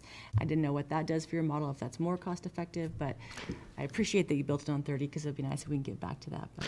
Let me jump in on that. Actually, when you start to build it in per class, you would actually, if you just did simple math on the number of students divided by the number of teachers divided by the number of sections, 30 is probably a little high because you do have classes that go 33, 35, 36, but you also have classes that have 14 and 16 because of some of those upper level math and science classes that balance that kind of out in some extent. And so really this gives you a picture of what we're trying to accomplish and nothing more, and trying to translate it into how much would we budget for is really tricky because you've got to think about experience of teachers and staff, and you're going to have some folks pick pick up extra sections, and you're going to, all those kinds of things will influence this, that I'm not sure we can do much more than just make sure that we're accounting for there's going to be an increased cost potentially. If we were going to take CHS and go from a 6-period day to an AB block, there's going to be some additional cost just to deliver upon that. I would probably work with the high schools as far as what, they would see if they kind of tried to map out a schedule and then see how many FTEs they were asking for. So that would be probably the easiest way for to get it into the budget, just kind of an estimate of where you think you're at. And then you may end up needing to hire in the fall, or you may end up with some lower class sizes. So. Katie, one last question. Just sitting in on the committee, there was definitely concern by some staff members that they didn't agree with this. What reason would there be for, are you guys going to be able to take this out to staff and do the same presentation? Because it's difficult for us to understand it, and I'm sure, but it just seemed like there was a lack of communication or understanding, or moving forward, what's the best way to get this information? Yeah. Other than just a spreadsheet, because I think it's hard to. Yeah, I think, it would be helpful to dig in and see if there are any documents out there explaining costs associated with moving to the block schedule. But I'm not sure how you can argue against if you have, teachers providing instruction, this number of minutes, and you have students receiving instruction this number of minutes. There's going to be a cost as far as if you change that ratio, or there's, going to be a staffing concern. And, maybe they were able to build their schedule out that year and show that they didn't need any additional FTEs.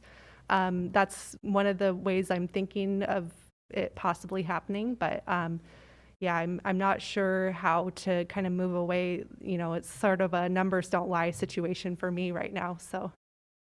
It's easy to understand when you're here, but to Kelly's credit, she did her very best. But it's so complicated that in a room full of people, it's a hard concept to understand. I'd be happy to join and hopefully be able to have that conversation with staff. I'm going to say what Katie can't say is some people just never believe the numbers that administration presents, and they probably never will.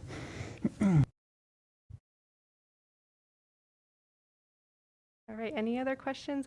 Oh, no, I was just going to check to see if anybody had questions. All right, thank you very much, Katie.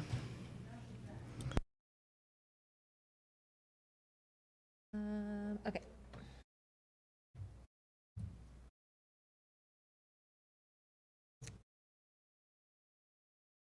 Okay. Some things I want to make sure that we detail, particularly in our workshop, because one of the priorities for our work is to expand credit options and opportunities for students to access as much coursework, particularly around electives and advanced learning. And so I wanted to name that no matter what schedule we go with, the possibilities that we want with our graduation requirements to have an opportunity for waivers and alternative options to earn credit that doesn't necessarily require a standalone course will open up credit opportunities and expansion for coursework no matter what. So I just wanted to name that. And then we do have the clarity that the K-Tech programs are accessible in all the three models that we are reviewing at the current moment. However, we did talk about the fact that if we did a K-Tech model in a trimester, for example, it would mandate a year-long commitment. Right now, the other two schedule options allow that flexibility at the semester level. I hope I'm not over-speaking for the director of K-Tech, but I think we do have a desire, no matter what schedule, again, we go with, that our students have a much more intentional pathway and possibility for that partnership that would just maybe naturally orient more year-long commitments anyways. But again, when we're in a trimester, it's going to be a mandatory option, as where if we go with a different schedule model, it doesn't have to be that way. Our committee would like to explore more on the trimester, and that's, again, we had some public support, and I'll name that we had public support on that out of these three options, right? I don't know if we have like real strong public support or access, or not access, a request for a trimester model, But we did want to continue to explore that option and map out some more of those details to present if you guys think that's worthy. We could also, move forward without the trimester and focus on the modified and the rolling AB. And then we want to make sure that we have meaningful four-year planning for all students. And that kind of goes back to that K-Tech partnership and the opportunity with graduation requirements. We're really looking, long term at a much more specified 6-12 pathway and ways that we can really take advantage of middle level learning as well to support access and opportunity at the high school level, particularly around partnerships around CTE, workforce development, in addition to high rigor courses and ways in which we can expand credit at the middle school level so that students can access higher level courses at the high school level. That's not schedule dependent, that's just good program design that we're looking forward to. But I do want to name that, it's really important to everybody in our committee that our students have as much opportunity to have a meaningful four-year planning as high school students. And we're trying to do that in multiple facets, including this schedule alignment opportunity. Kelly, just on that first bullet there, Yes. for me, that's maybe just a little out of alignment with my thinking in that, to me, there's a balance there of core instructional minutes on, traditional classes, if you will, that it's finding the sweet spot. And that's, one of my issues with AB Block is I'm just not sure it provides the instructional minutes in core classes. So, for me, it's part of the reason B was kind of out. It's not like, okay, let's just see how many credits we can get in a year. It's, how can we allow for those flexible classes that allows students to explore and, probe their interest, but still gives sufficient amount of time for core instruction classes. So.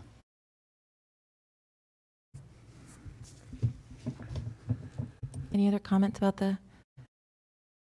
Okay. So, also talking about time, that we also heard feedback around 5-day opportunity for advisory doesn't seem like practical. And we also wanted to make sure that if there was an advisory component, that it wouldn't count against course options. So how do we look at the possibility for an intentional advisory time that doesn't take away from a full credit and another elective or core instruction? Again, that practicality component that, we have a requirement to have daily planning for teachers, and that we have long enough class sessions for meaningful learning experiences. So some of the modified options that we're looking at right now have some pretty short schedule or short class sessions. And there was concern from the committee around, that just seems really tight. And how do we really develop relationship and context within that type of time frame? So that's something we're still trying to unpack together as a committee. And then we still are interested in how we could maximize an opportunity around flex time. And again, the flex time can look really different 9 through 12. And so there's a lot of possibility there. And so we would have to narrow that in and would hopefully have a much more detailed and nuanced model for you in the coming weeks around what that actually looks like versus just open time. Kelly, maybe I missed the day that we had this lesson, but what exactly is advisory time? Yeah. And how is that different than flex time? Yeah. Walk me through that. Yeah. Well, so some flex time and advisory time could possibly be the same thing. So it depends on how we establish a schedule. For example, if we had a flex, like we had a 2-hour flex block every Wednesday, for example, we could incorporate a 45-minute advisory within that flex block, maybe once every 2 weeks or once a month. And then the rest of that flex block would be scheduled differently. But we always knew we had that block that was used for specific things that wasn't lockstep within a course credit or a traditional context of your time, of your schedule. We could also have like an advisory every Tuesday and Thursday, and that's just a standalone advisory. And we could have a flex block on a Wednesday or on a Friday. Like there's schedules that provide those types of options. I think that in terms of that advisory time, that's also something we really need to hone in on. Is advisory provides opportunities for college and career advising. It provides opportunities for social emotional learning. It provides opportunities for intervention as we think about MTSS opportunities, making sure that students are caught up, have all of their paperwork done, are all in alignment around their deadlines, particularly if you think about an upperclassman level. But it could also not be well-used time and another taxing period for a teacher that they have to come up with something. So we'd have to be really, really good at figuring out the boundaries of that advisory time and who's responsible for what in that time if we were to actually have a situated advisory time. The flex time, again, really has some opportunity to be a variety of things where flex time, this flex block for ninth graders is this, flex block for seniors is this, flex time for students in these types of pathways is this. There's just a lot of opportunity there. Again, we can't just let it just be kind of a free-for-all, but it just provides more options and differentiation that could personalize at the school level. Does that help answer your question? I'd like to jump in too here. Flex time could also just be that you'll leave enough flexibility in your graduation requirements that you've got options for students as they matriculate through the high school that give them increasing amounts of independence during that day with options and access to class. Like K-Tech is a use of flex time that actually would create the fact that, and I think that was solved early on when K-Tech first started, that to get kids out there, the way that you could still meet graduation requirements was to push some of their core content classes out there for those very reasons, so that you're honoring that when they commit to that time, that they're flexing their schedule to take advantage of an opportunity that could be really meaningful for them. The adding those classes out there gave you that ability to still meet the graduation requirements, but attend to a particular interest, kind of the way that we would see it as a portrait of a graduate option, right? Like the portrait of a graduate option would see K-Tech as a wonderful, it fits, right? It all fits because it's now something that I can do that helps me attain and aspire to what I want to do. So flex time is quite simply the ability to have different pathways within the schedule by grade level or for students individually. Advisory is typically, very specifically, we're going to have some students report to some teachers for some purpose. That helps. Thank you. Just one example of flex time. Okay.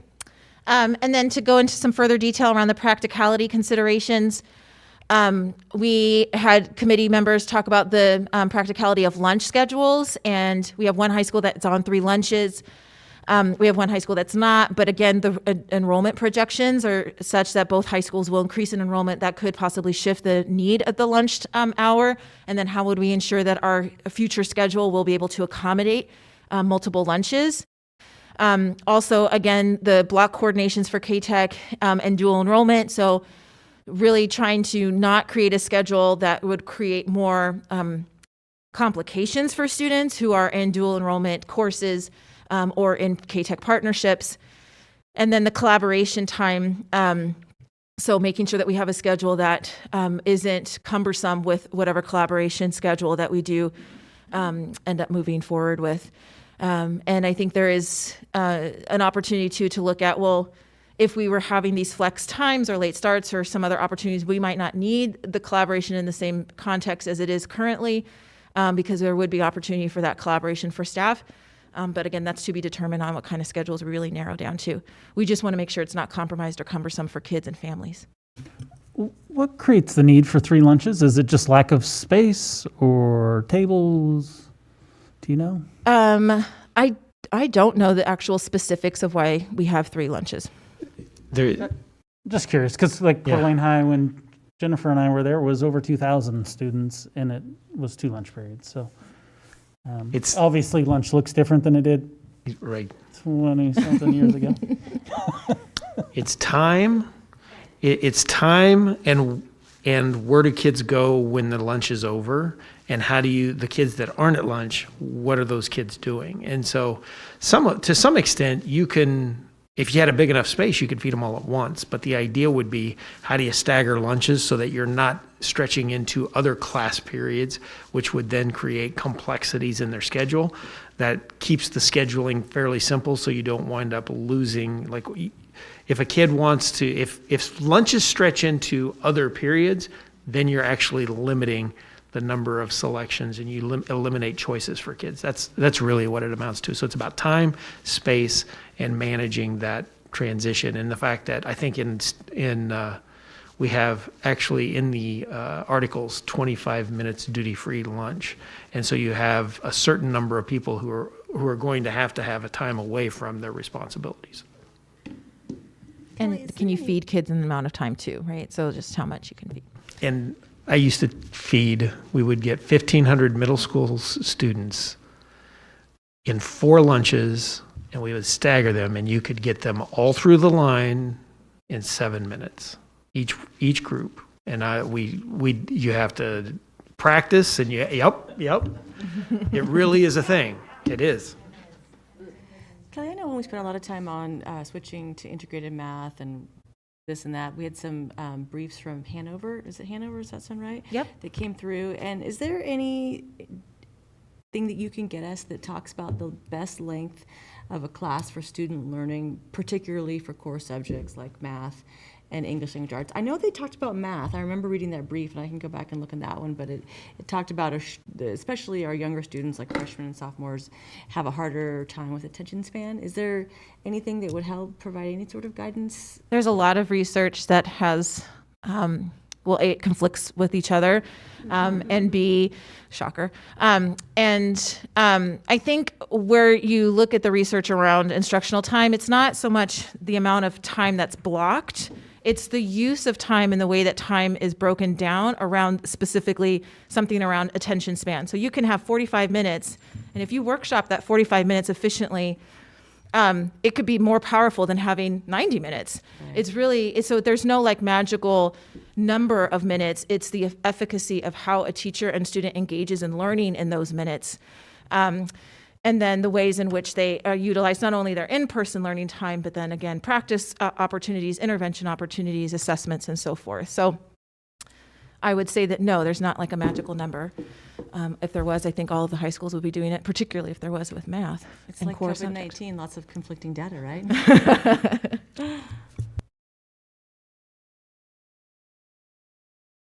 Okay, so at this point, we would love some further guidance and feedback where you guys are thinking in terms of these options, having an opportunity to review. If there's places that you're like, committee, thank you for all that you've done, and we don't need to worry about this particular model, we don't have a lot of energy around that, or here's some cost constraints that we really want to try to stay within, or here's some ideas that you guys are thinking about that we have a lot of energy on, and keep thinking further into that. Or any other very specific things that you would like from us. We would appreciate that to help inform our next steps as a committee and make sure that we're doing the most with the time that we have to arrive at a decision in a way and in a timeline that works for you.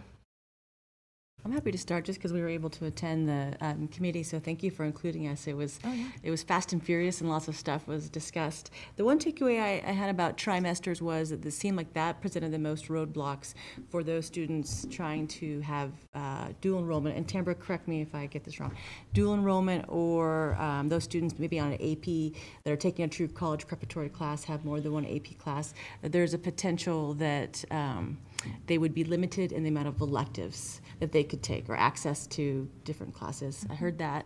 And then I also heard that K-Tech, for them, the priority is making sure the first 3 periods line up in whatever schedule, and if they can get that, then it's an adaptable schedule for them. So for me, trimester seems like the one that I would be okay to let go, just because it posed the most challenges as far as electives, equity, et cetera. The other two, I think, seemed like they were widely supported. Correct me, Tambra, if that sounds any different. I think largely, I am a little worried about, committee members and their fidelity to the process moving forward. And I think we got some feedback from some staff. And so just maybe your input or the board's input. If we don't have 2 parties that want to sit down and solve this, I think, they pose back to us, and I think it's something for us to discuss tonight. Is it okay if we just decide, okay, we're not going to be able to decide on common schedules? One high school stays the same, and CHS decides to choose a new schedule. And I said, we haven't discussed that. It hasn't been brought back. So I think that was raised again in some feedback that we received. I don't have an answer to that, but I think we probably need to get that resolved early on if we're going to move forward. And the last thing was, there was frustration about the time crunch. And for me, I thought, there's a document produced from 2019 that we've started this process, and we've been hard at work at it. And I know it seems as though it's been a difficult year, and I appreciate all of the hard work from the staff, and I recognize the pandemic has put a lot of pressure on everyone, but is it doing more harm by waiting again to move forward? We still have a year and a half to implement this and have a solution. So if there was more, if they could have one more month, there was definitely a concern that they did not want to work on the summer over this, which is fair enough, but those were kind of the highlights. And Timber, please feel free to jump in, but.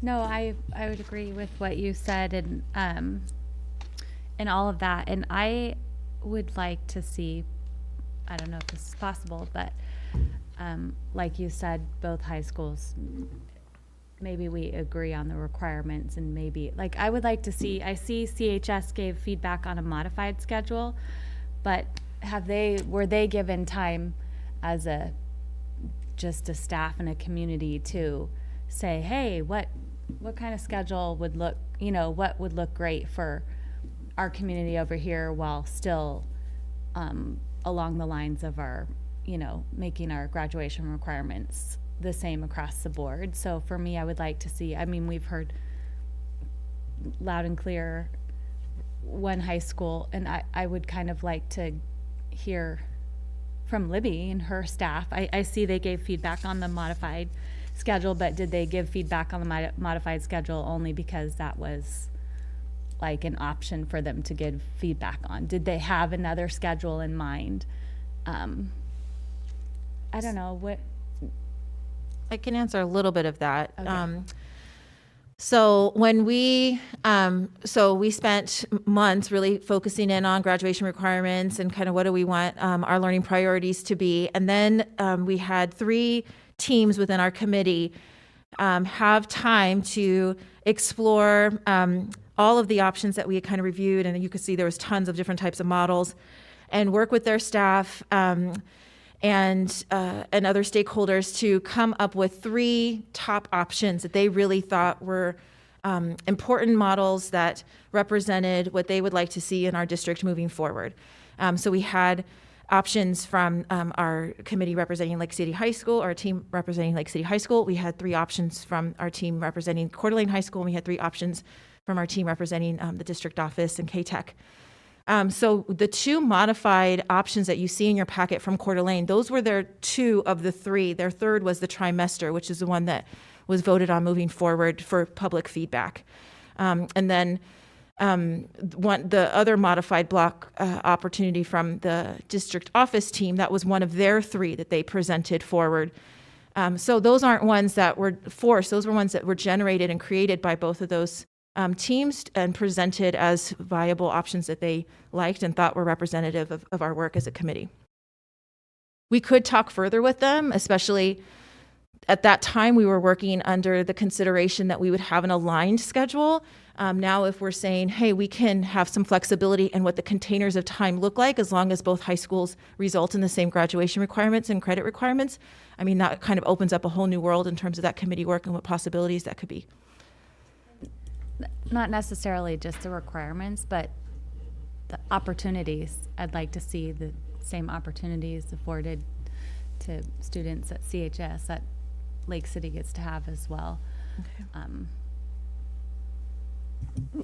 I think part of, going back a couple of years, part of the discussion around a common schedule was kind of the sharing of resources, and it's with those maybe real specific classes. I can think of one when I first came on the board, Tamara and I, there was Chinese at Lake City, and there was a teacher who could teach it that I think came to us from U of I or North Idaho College, but they couldn't offer it at CHS because the way she was teaching at Lake City, it never worked where it overlapped with a time at Coeur d'Alene, or maybe it's because of her NIC or U of I teaching schedule. It never worked or something. But, in those type of classes, trig or calculus or even Spanish 4 or whatever it is.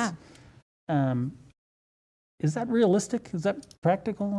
Does that happen? I know we do it at the elementary level with Well, and we've certain talked. things, but I mean, are we trying to say, okay, we're going to do this so we can share resources, and then we're never going to share resources? And Dr. Cook, I'll just quickly say that our CTE departments have also discussed the same thing.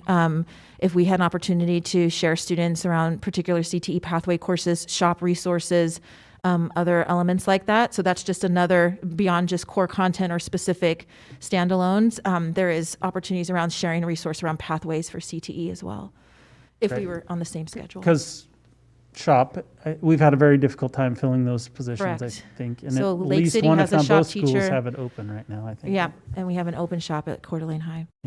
It's a common consideration, Trustee Morse Rowe. It is, in smaller districts, it's how they survive, right? You've got, well, in my first district, I did this. I had a planning period in which I drove from one town to another. And I was the middle school teacher in one town and the high school teacher in the other town. And that was like, that's the way, that was how you maximize those resources. So the question isn't whether or not it could be done. The question is how well could it be done once it was in place, so that once the ability for those resources to be shared are in place, that's when you could maximize those. And the question, I think, would be, if you open up the possibility of, okay, we're going to give them different schedules or different start times or different whatever, then you run into another complication that's going to prevent that potentially from happening. And it might be that it's more important for this community to have two separate schedules so that people can just have what they want than it is to have a maximizing of resources, which allows you to more cost effectively provide some access for students. And I would tell you that right now, and this is my opinion, and at this point it's an opinion, is that when we spend so much time trying to maximize a dollar, I think when you talk about which is more important, two schools having different schedules or being able to share resources, it seems to me that sharing resources would be a better use of money. Yeah, I think another example for sharing resources is a lot of our AP courses, like AP Chemistry, AP Biology. They can't be offered every year because they don't have enough students. But if you had high schools on common schedules, they could be first period, and students could, enroll in those instead of students that move here and miss that year they're off. Or AP Calculus, A and B. Oftentimes we don't have enough students to offer really integral courses for those students that want them. I think being able to share resources for those sorts of courses, or dual enrollment, or even grow some of our programs, would just be a wonderful opportunity. And so I'm hopeful that we can compromise and find something, because I think the options are limited on what we could do. I think for myself, that seems like a major step backwards, even in the process to crack that door open. I realize and recognize that it's painful to have these two schools come together on a common bell schedule, but just from a financial aspect, I can't even imagine kind of cracking open that door. I'd like to see the commonality of those two schedules come together and the sharing of resources. The other thing that I would like to see prioritized as we move forward is just that common core time and the efficacy of that time, especially around those common core classes. What does that mean? What kind of additional training? I know that jumps us down the road, but those are all concerns that are really kicking in my head. Or what does it mean to maximize our math instruction on a daily basis? And what does that look like? I'm also a little concerned when I love the idea of flex time, but is that, at what point is there too much flex time? And that just becomes an early release day for a student that doesn't know how to fill that time or hasn't been led. What kind of accountability is there for that, so that it doesn't just become, I'm done at noon on Wednesday because I don't have any other options and no one's led me into what those future options are. It becomes a little nervous to me around that. Yeah, and to build upon that, Trustee Smith, particularly on the math, we are, we've made this intentional push to have a schedule decided within a year's time for professional development, but we're also in the midst of a curriculum and resource adoption, which has some real concerted efforts around professional development for our math instructors, 6-12. We're adopting it middle school and high school. So It's an opportune time because they're already in some intensive, or they will be in intensive professional development around those resource adoptions. So it would be nice to align that and specifics around if there is a shift in the schedule or how we can ensure use of our time, particularly with the rollout of the instructional framework and real specifics around that as well. I kind of feel the same way about the advisory. My kids had advisory in middle school, and they could never say anything that was actually accomplished besides sitting there for the 15 minutes before they went to their first period class. Yeah. Or it was, I can be late, or I don't know. So for me, advisory would have to be show some significant importance instead of just a 15 minutes to gather one place and then head off. Just in my experience at the It's middle a school level. it's an experience in a lot of places, and so that intentionality is very much a priority for us as well. It's not only how much time, but again, that use and intentionality of that time, that it's useful for students and not too cumbersome for our instructors. So here's my thoughts. I am very concerned with taking away opportunity. I think you've heard me say that before. I look at 7 credits a semester. It's 14 a year. It's 56. And so our kids going from, in one school, going from 8 credits a semester to 7 credits a semester, lose out on 8 classes in their high school career. I think that's a big deal. I think losing out on 8 possible AP opportunities, 8 possible exploratory opportunities, 8 possibilities of just adding more to their core if they need extra help, to me, is a loss. And so I know we've been looking at these modified blocks and we've been trying to come up. And so I just went out on my own and I was like, okay, how can I look at some of these things we're all talking about? Flex time, advisory time, same class, throughout the week.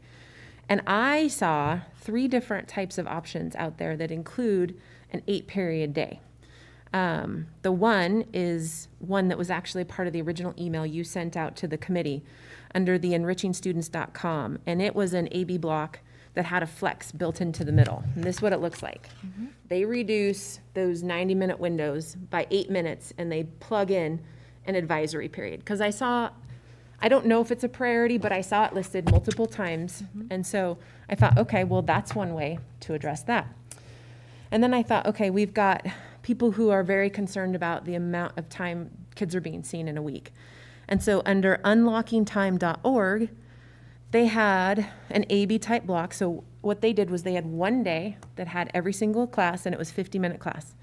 And then the other 4 was the AB block.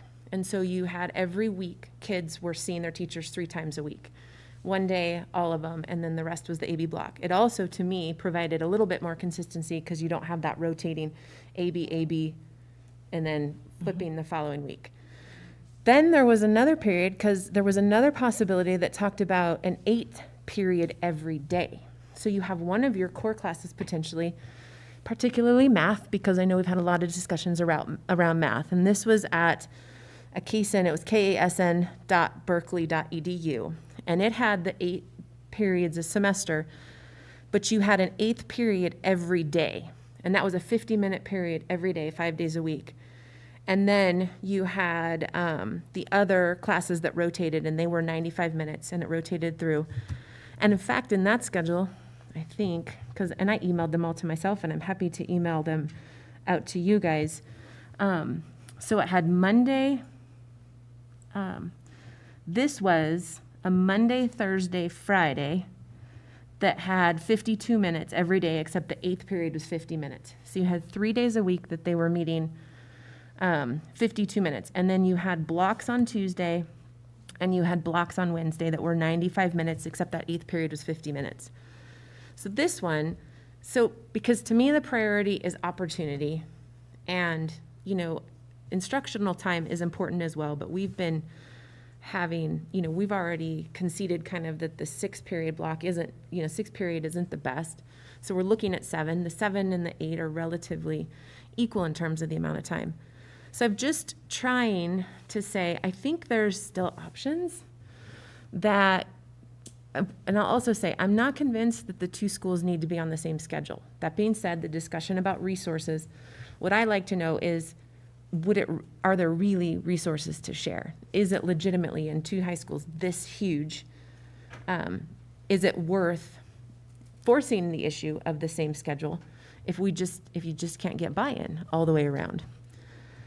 So those are my thoughts. I just think there's some exploration that can be done that doesn't take away choice from kids, that doesn't take away these longer workshop days for teachers who think that's really important, and also provides for that consistency throughout the week that we've talked a lot about. And I didn't see either one of those three schedules ever presented, with the exception of the one email that you sent that had the advisory in it, and maybe the second one that had the 1 day for all classes and then the 4 days for the AB. So I'm not trying to slow this down. In no way am I advocating that we don't need to be on track. But I think there are options that haven't been talked about, that everything I have seen from Lake City and the concern is taking away opportunity for kids. Every schedule that's been presented has reduced the number of courses available for kids, and I think that's significant. So if we can meld it and we have eight options each semester, but we have some instructional, some daily instructional time, or at least 3 times a week instructional time, and maybe something that's offered every day of the week, that's that core. Those are my thoughts. I just wanted to clarify one thing. I think CHS, I don't know that it's a fair statement to say that their schedule isn't working. I think if you ask a lot of those staff, they would say our schedule is working pretty good. And I think that the process, they didn't think that they were allowed to bring their schedule forward, so that's why we did not see their schedule. Not because it's not working for them. I think many of them feel very validated and they work very hard. So I think we got to be really careful by saying their schedule's not working, because I don't know that that's a fair representation. I think that's fair, Lisa. That was poor semantics on my No part. worries, I think you do it, but- I'm not saying that the kids coming out of there aren't being brilliantly taught by any stretch of the imagination. I think maybe the better choice of words is kids at CHS aren't, as the audit pointed out, don't have the same amount of opportunity. And so when you're weighing those two, trying to find something in the middle or pushing over into 8 opportunities a semester over 6, I don't think people will dispute that might be better Let me for just, kids. Kelly, for one, can you get us some information too? I remember when we did the audit, there was a large number of Lake City students that are just taking a TA period. Could we get some data on what % of students actually utilize all 8, and what % are actually taking their, I can't remember their. It was like 25% of the students per That's a semester are a lot. teacher. I remember that was one of the Per first semester. things. Yeah. It was shocking. So you'd like to know kind of what, like a schedule audit of what percentage of students are in what type of courses for the 8 periods? More specifically, what students are actually utilizing the opportunity to take a elective credit, or are they just taking a TA because they maybe can't find something? I don't know. I remember reading that in the audit, and I remember being very surprised by how high that number truly was. Is it a more accurate data point is to know what percentage of students have a full 8-period day, not including TA? Yes. Real quick, maybe Katie knows the answer to this. Graduation, number of credits for the graduation requirement at Lake City is? 56. Thank you. And so it's 50 or 48 at Coeur d'Alene? 48. 48, okay. And would you say the 7 gives you 56? Okay. My concern, and it's probably not a schedule issue because both of these schedules work fine, in lots of districts. My biggest issue I have with the AB block, or one of the biggest issues I have, is probably the utilization of the time.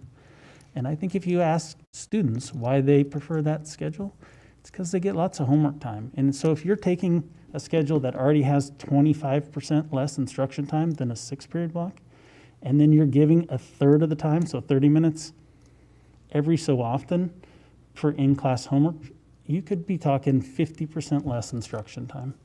And, I think that's really common over there, at least from what I hear from students and parents. And that's the biggest concern. And could that be fixed? Absolutely. But in 25 years, it hasn't. And I think they need a change in their schedule, for a change in their thinking. And I'm extremely disappointed that they could, look at their schedule and know that what we're talking about and not realize, hey, maybe there's some flaws to this schedule. What are the downsides? To them, there are none. They came up with 3 options of what they already have. And I know why. It's because of people they have on the committee. They want to be in that. I know it's great for teachers. You get 90 minutes of prep a day. Let's think about kids. And I don't think that schedule thinks about kids. I'm sorry. There is a balance between offering credits and offering good quality instruction and core. And our math and our reading stinks. It might be best in the state, but it's not good enough.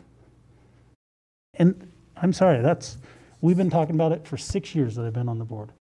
And we got to do something, in my opinion. And so trimester is, I don't know, I'd maybe hear more on trimester. It concerns me, particularly in math, to have those huge gaps. It concerns me too. I don't like the trimester. Okay. If we're voting today, I'm a no on AB block. I'm just going to be honest. I can't support that.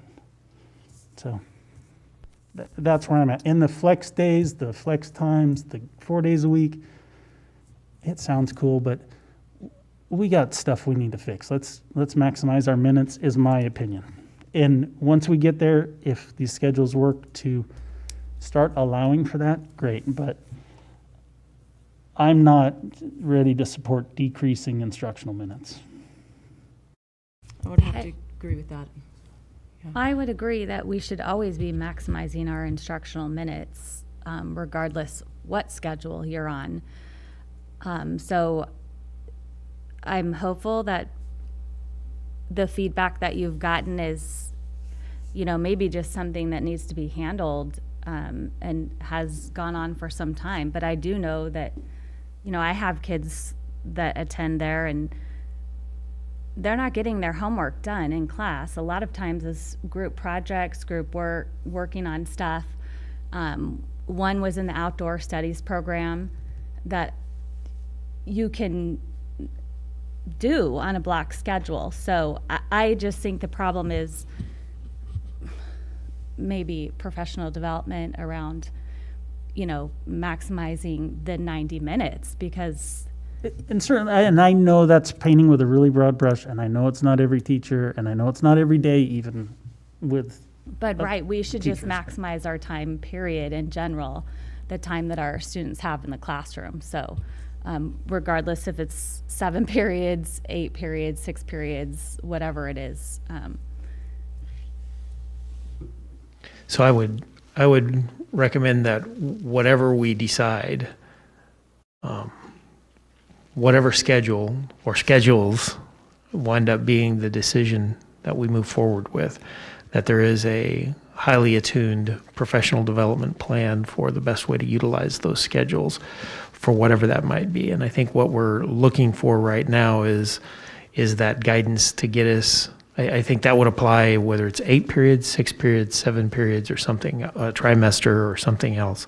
And I think what we're trying to get to at this point is some sense of an agreement around next steps. And I got a lot of notes, and some of those notes directly conflict Kelly, with when some do of you guys those meet notes. again next? We meet on Monday, a week from today. Okay, so this is my opinion, and the board can hate it or agree with it.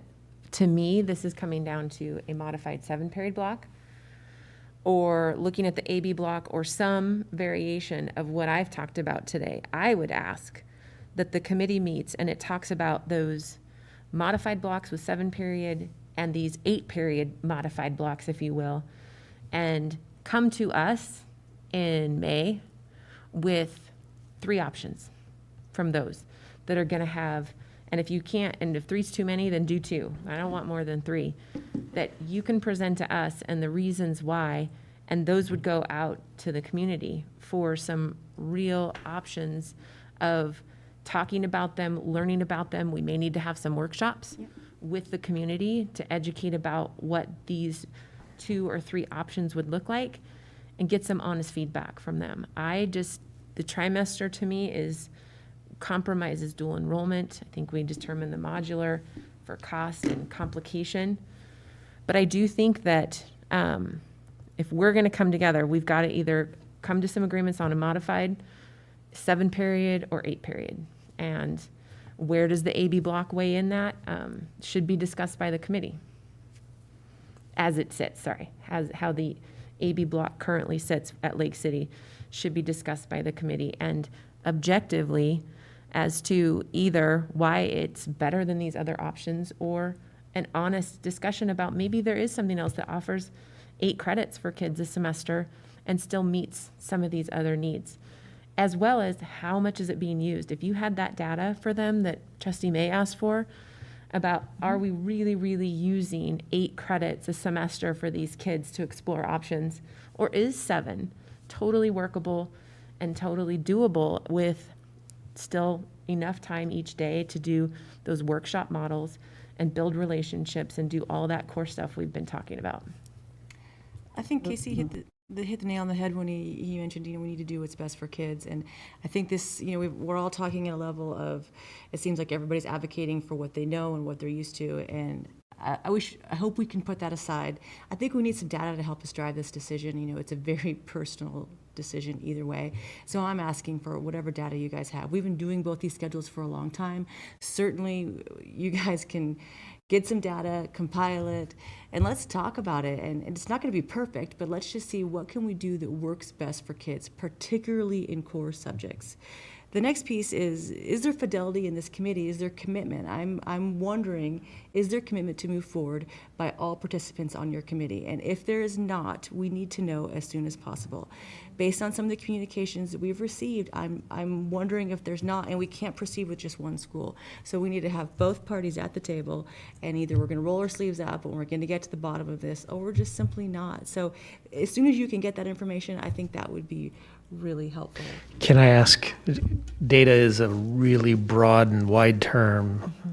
Tell me specifically what data would be helpful to you. I'm not an educator, I don't know. I just want a way that we can look at these schedules and put kids first and decide what is in the best interest of kids. Performance data, that's stuff, I mean, I it's think, part of the I equation, think right? there's agency, we have the state survey that students take every year. The correct name for that is Yes, so we have that data. There's lots of data I know that we can get, but I think we've been having a very personally charged based conversation, not by fault, just because this is going to be hard stuff either way. But let's ground it, let's come back, and let's focus on what's best for kids. Chair Brumley, if I could ask for those models that you have as well. How about if I email you Yep. those links, Yep. and it's either, well, one was just a picture with the website. Yeah, and I know the one that I sent. I have The that one. enriching students Yep. that had just the advisory in the Mhm. middle. Yeah. So the other one was the unlockingtime.org, and that was not a graph. It was just written out some ideas. But I'll send them to you, and I'll send them to the trustees so that everybody has the same information. I'll even send it to you, Dr. Cook. Can I just ask a couple things to see if we're all on the same page? Are we in agreement that trimester doesn't appear to work for us? Yes, okay. Are we in agreement on flex times and 4-day-a-week schedules, that perhaps it's not the right time for that? Or to me, it gets very difficult to compare these when one doesn't have any flex time in it and another one does. And so my preference would be just to see them all without the flex time in the 5 days a week, typical 6.5-hour days, or whatever it is that we do now. They're just much easier to compare. I agree. I'm not convinced that Are you advisory and taking flex out sorry, Jen, the late start or early release? No, I think that would still, I One, assume okay. we're going to continue with that in Right. one way or the other, but it's just the added Yes. intervention times, project times.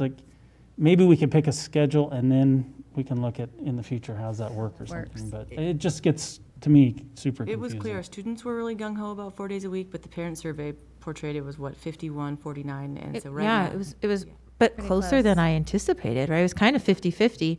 Well, it was a little bit more not interested in a 4-day schedule. Yes, yes. I also want to say, Trustee Morrisroe, when we think about flex time and or the opportunities for an advisory, I do want to say that we really are focusing at our K-12 level around intervention opportunities and having time where students can receive targeted intervention that doesn't necessarily eat up an entirely new course. So instead of necessarily taking 2 math courses, I can take 1 math course, have an opportunity for an elective, but then have access to targeted intervention time to support my learning. I just want to advocate for us to maybe consider that if we can pull off something that is sufficient and well used and an opportunity to open up access and improve outcomes for our students. I would like for us to continue to consider that. I guess I would have to see that. Just comparing schedules, it is, for me, and I think for our parents and our students, it is far too difficult to look at a schedule that has flex and one that doesn't and make meaningful comparisons out of them. Okay. Because it just throws everything off, whether it's instructional minutes or all those sorts of things. And I don't know. That's just my opinion. And I just wanted to, oh, sorry, Casey. Just Were you the, done? one other thing I would say is, with a graduation requirement of 56, 58, sorry, it's 58 and 46. Sorry, I got the clarification from my friend Katie. 58 and 46, okay.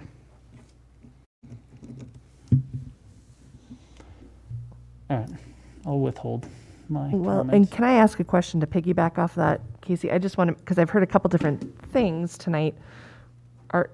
We are moving towards similar bell schedules. Is that correct? I mean, I'm hearing something maybe different from you, Jen, that you're not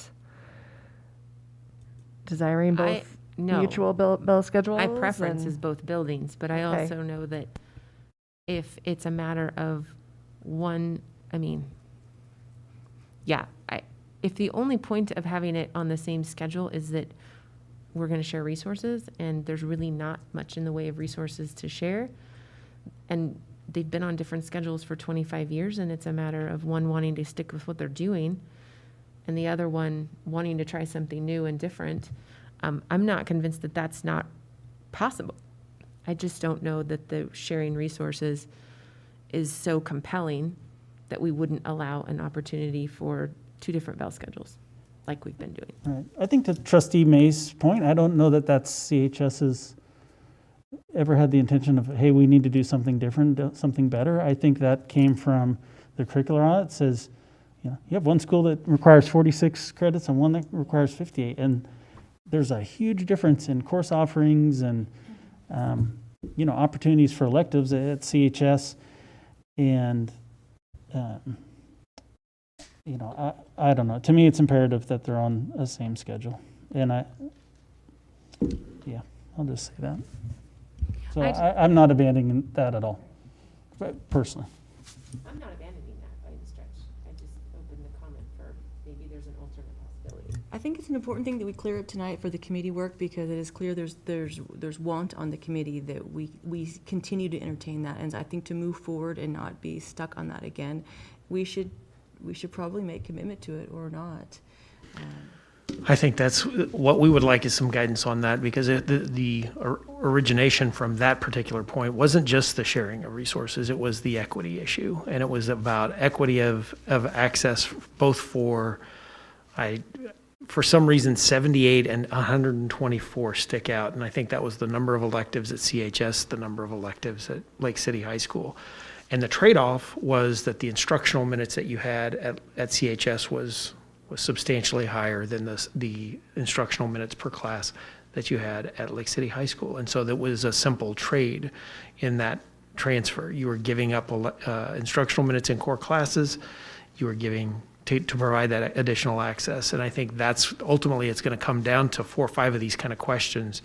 And I think that's the one that we would want some guidance to take back to the committee. Are we, like I heard one person say, I'd like to see an 8-period version of some sort, and I'd like to see a 7-period version or 2 or 3 of some sort. Are we in agreement that those are the right things to bring back to this committee? Because I've heard one person say that.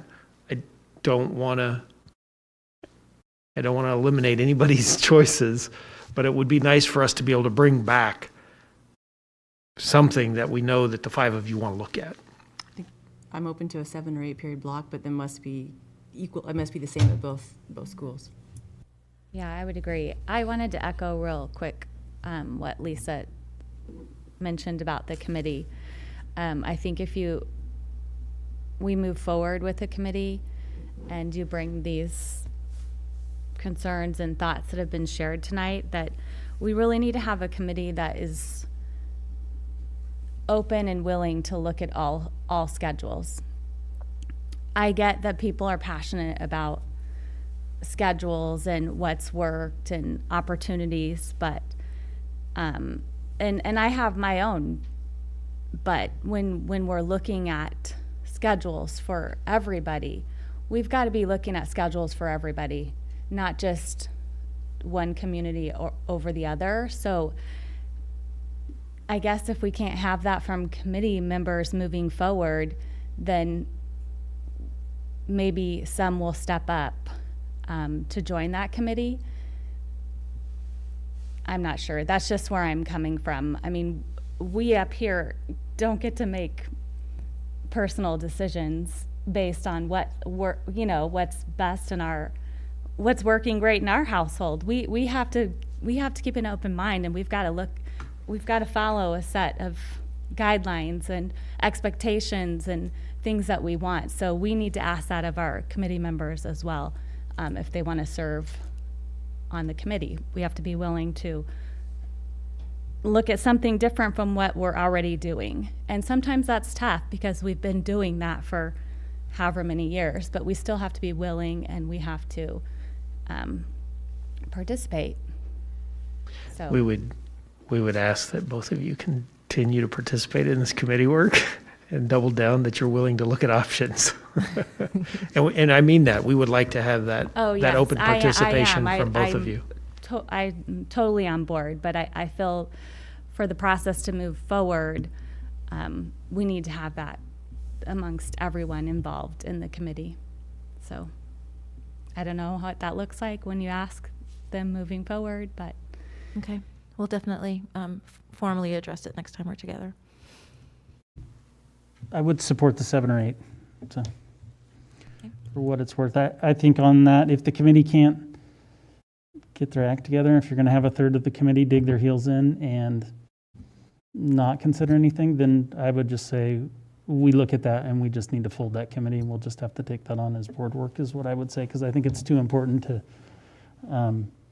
have kind of the petty issues that we've seen, in my opinion. So I would say we see how it goes when they meet in a week or 10 days, and if the report is we don't hear good things at the May board meeting, then I think we know what our May workshop is. But. And I don't know if Mike shared with you, but I meant to say that I will not be available on the 26th, so I was going to catch up with Lisa, but I don't know if someone else wants to take my place on the Monday, the 26th, but 3 to 4:30, yeah, a week 3 from to today. 4:30. Kelly, while everyone's looking at that, I just wanted to thank you. I know this has not been a difficult committee, so. Easy committee. Yeah, easy committee. That's the one. This has not been an easy committee. It's been a difficult task. And so even for all the committee members, I recognize this is tough work. So thanks to you, thanks to your committee. I'm optimistic that we can come up with a resolution and we can move forward. And I think if we look at it through the lens, what's best for kids, and we keep asking ourselves that, and we stay grounded in that work, we'll be successful. Thank you. I'm sorry, what time was that meeting? It's from 3 to 4:30 here, Monday, the 26th, a week from today.